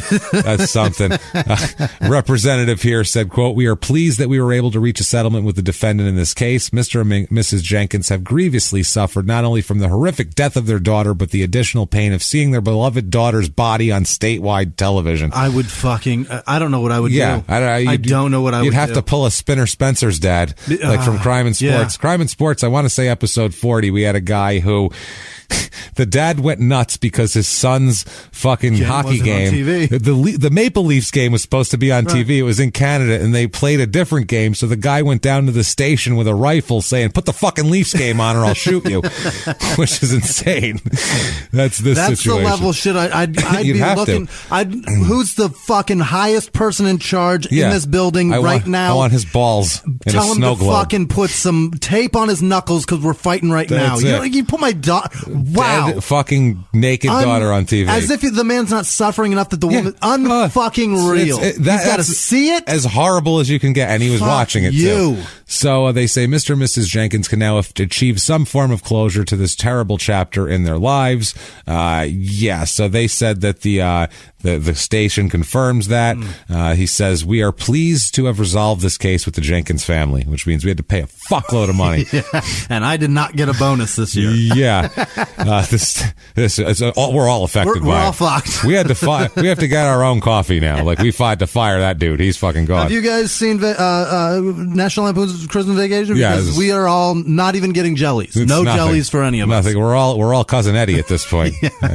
So that is the gift that keeps on giving. Keeps on giving, Clark.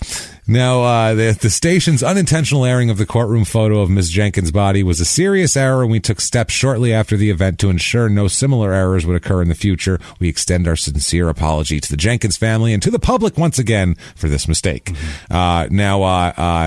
The judge here says that about this is about this thing. The judge from this case said that the Jenkins, they claimed to have post-traumatic stress disorder. They said a reasonable person could infer from the fact that the photograph of the body was aired on WCAX either broadcast the image or intentionally failed to utilize its time delay technology during their news broadcast.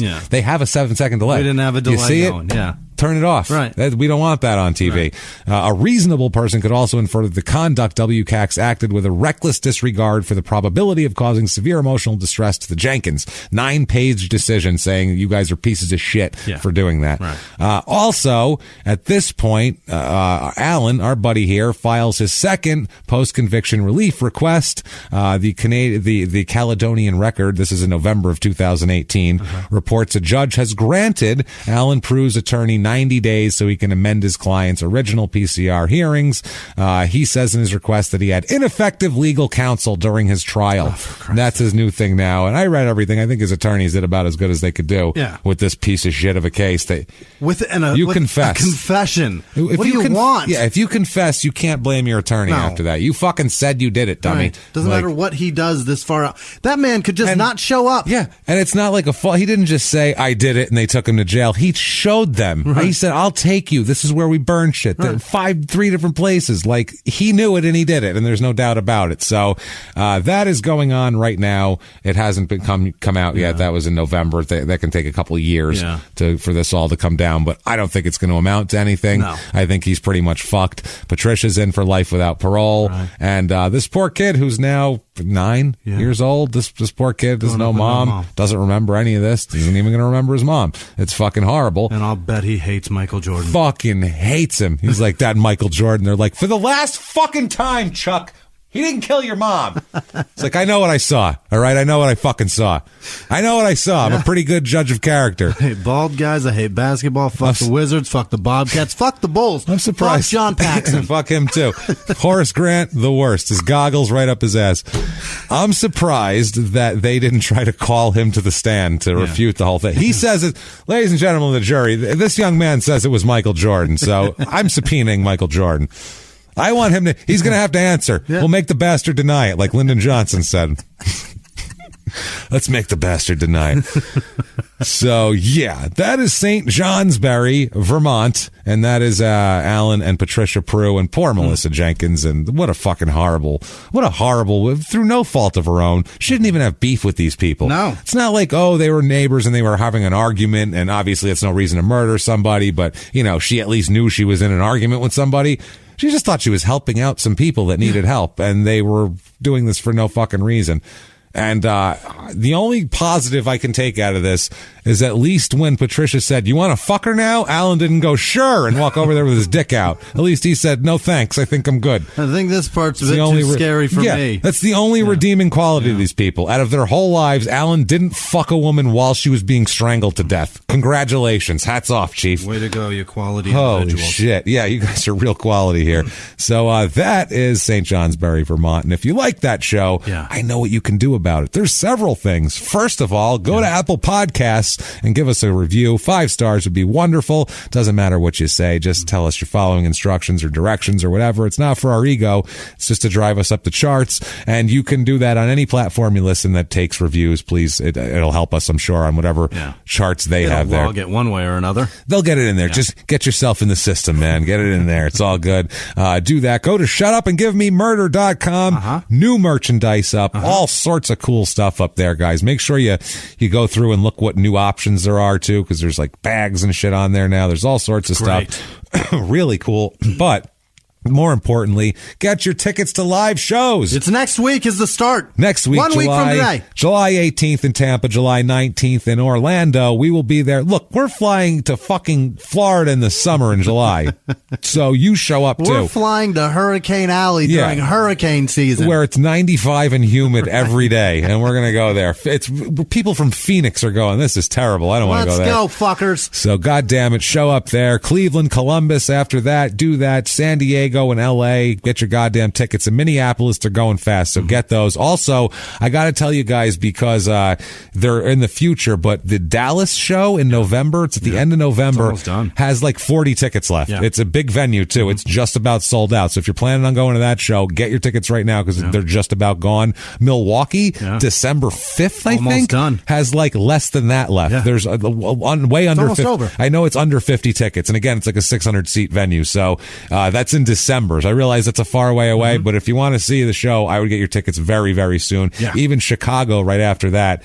That's the they're last going one. It's really fast. So honestly, get your tickets fast, guys. Some of these cities, they're really good at getting tickets. So jump in there and do that, please. Also, follow us on social media so you can know this stuff ahead of time. Also, Live Crime and Sports, October 19th in CB Live in Phoenix. And thank you guys for jumping on those. That's almost done too. You better hurry up and get them if you're going to that. That might be sold out by the time this comes out. So check it out. We're not sure, because that was almost gone, and then we announced it on the show. So who the hell knows? Follow us on social media, and you can get up-to-date stuff on all of this. We are at Murder Small on Twitter, at Small Town Pod on Facebook, and at Small Town Murder on Instagram, and we'll post about all that good stuff for you. If you want to be a hero, a goddamn an American, and I was going to say an American hero, but you could be from anywhere, an Australian hero, a Canadian hero, a Denmarkian hero. You can be. That is, I don't think how they. No, a Denmarkian. They're not the Denmarkians. That sounds highly like doubt that. Yeah, they're from the Denmarkian sounds like satellite. Spaceballs. Yeah, that's very. I like how this is great. Neither of us are like Star Wars or Star Trek guys, so he goes right to Spaceballs. Not like it's like Star Wars, Trek the Next Generation or something. He's like, sounds like fucking Spaceballs. And I'm like, yup, exactly. I agree with you. I can see Rick Moranis saying that. I know that reference. Awesome. Solid. You will never hear me say Spock. No. If you want to be one of these people who, honestly, they're the people that keep the show going, and they mean the world to us. Everything they do for us, our producers, you can do that very, very easily. You can do that by going to patreon.com/crimeinsports or heading over to PayPal and using our email address, which is crimeinsports@gmail.com. And you can get to both of those links right from shutupandgivememurder.com. Everything, tickets, merchandise, links, everything's there, information, whatever you could possibly goddamn want. But that's all. We can shove that right under the carpet. Sweep it, because now it's time. It's time to hear about the best people in the world, the people who support us and the people who keep us going.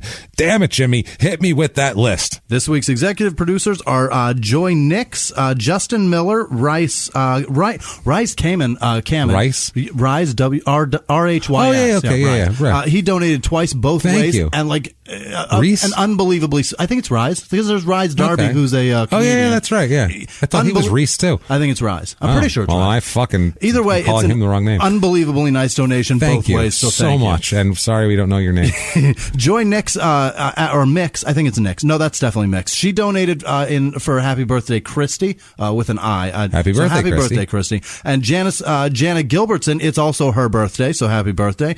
Gabrielle Grant, Clay Thorson, Jordan Bennett up in Canada, and Kelly Walsh. Thank you all so much. Guys. You guys really went out of your way and were very, very nice to us. Thank you. Thank you. The other producers this week are Sonny Johansson, Ashley Vio, Peter McMahon, Carl Doyle, John Sardo, Luna Alvarez, Thomas Smith, Michael Muiz, and he binged in 6 months all of Crime and Sports. Unbelievable. Wow, cool. Brendan Abels, Don Dickman, Lisa with no last name, Megan Wick, Christine Radcliffe. I think it's Radcliffe. You all right, Joey? It's all right. My son's in here for shout-outs.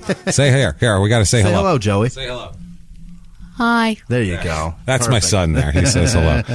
We also have Brendan Abels, Don Dickman, Lisa with no last name, Megan Wick, Christine Radcliffe, Cassie Harris, Jesse Hartman, Krista Walker, Patricia Durand, Matt Kerr, Kimberly Litfin, and that was she donated for happy birthday to Matt Youngblood, which is that's a tough last name. That is. Happy birthday. Aaron Boulay, James Martyr, Jolene Steptoe, Peyton Meadows, Jason Fuller, and tell Thanks, your son, Jason Fuller. Tell your son to stay the path, man. I really hope you guys get to see your son or your grandson again. Definitely. Good luck.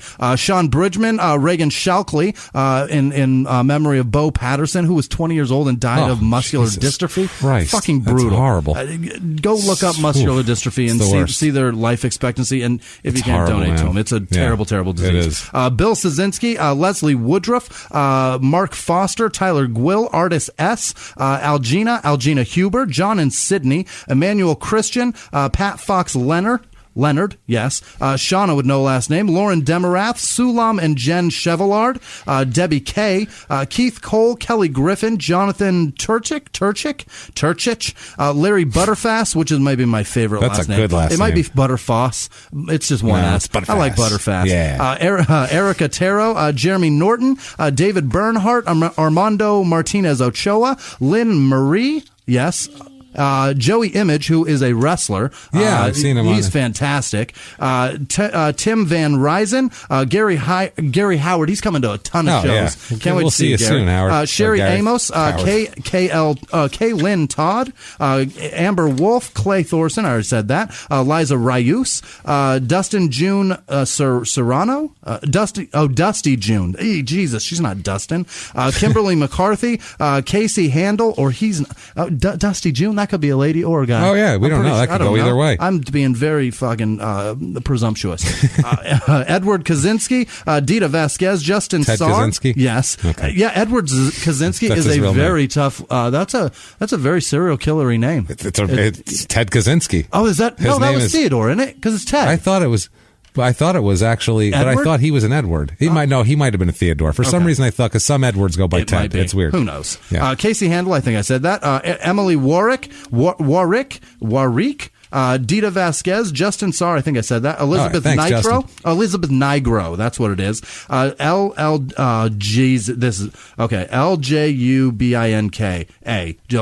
Jubinka, Duzel. Beats the shit out of me. Don't look at me. Jessica Davies, Hulsfowler's co-worker Brett is a cocksucker and jerks off for 30 minutes in the bathroom at work. Oh, well, and I just said that in front of a child. Casey Donovan. Summer. You've brightened a child's day. Hasn't that been nice? That's hilarious. That's hilarious. Summer Greer. Brooke Dover and her brother Ben, I guess. Victoria Stern, Haley, Sarah Graham, Mike Visser, Cynthia Cooper, Michael Gruner, Nathan Little, Fraser Smith, Halla, and Emily with no last name. And then home stretch here. Tigran Manata Sakaninian? I don't know. Manana Sakanindum? Something like that. Brianna Mattingly. Scott Radum. Claire Olina. Heath. It's Heath Mauger. Heather Johnson. That was the Heather. Katina Knudsen. P with no last name or name at all. Delshire Gladen. Del Cherie, that's what that is. Yeah. Del Cherie. Kel McDonald, Samantha Diffendaffer, Max Ringstad, Emma Banner, and all of our Patreon donors. You guys are as amazing as Joey's laugh. Thank you so much. Thank you, everybody, for everything that you do for us. That's honesty. Cannot thank you enough for it. We really can't. Thank you. And also, we forgot to mention in the shout-outs, thanks to Steve Schnell, the heavy metal scientist, for those badass Phillies hats. Yeah. He got us some really cool old-school Phillies hats that are just awesome that we mentioned on a show 6 months ago, and he remembered and bought them for us. So what a cool dude. Thank you so much. He's been wanting to buy those for a while, too. And he came across. What a good guy. We're going to see him in a couple of months. We're going to see him in Philly, brother. Definitely. We'll do that. So thank you to everybody. And what if somebody wanted to thank you? How could they do that? Where the hell do they find Jimmie Whisman? You can find me at Whisman Sucks, WHISMAN Sucks on Twitter, Instagram, and Snapchat. Thank you guys for everything you send me. It's fucking amazing. And I mentioned that I like corgis, and now I have shoes with corgis painted on the side of it. That's awesome. It's hysterical. You guys are amazing. Thank you truly from the bottom of my heart for everything that you guys do. What about you? You can find me at Jimmie P is funny, or you can just copy and paste my last name from the show description and make it a lot easier for yourself, because what the hell are you need to spell Pietragallo? Really? No, don't do that. So find that, do that, follow us, and we'll talk to you and all that good shit. And keep coming back every damn week and listen to bonus episode this week too. We're release for Patreon. Oh, that one. We're going to release for Patreon. We have Billy Jensen on there, the so cool. author and journalist, and he's a cool dude. Pick up his book. He's got some podcasts too. He's going to be on our bonus episode. We're going to be releasing that for anybody who does. Like I think it's a $5. Yeah, we're going to do a 5 and over so most people can get it. Right. We want everybody to be able to listen because it's a fun little thing about true crime and actually solving murders and shit like that. It's pretty fun. And I wish we would have gotten into the fun stuff. We make him get pretty loose too. It's not like we're like you're gonna play, dude. Come on. And he goes right with the flow, man. He's a champ. And afterwards, then he started raiding your pantry for all the fun cereal. He's a good dude, man. We had a blast with that guy. So check that out. Yeah. And until next week, everybody, it's been our pleasure. Bye.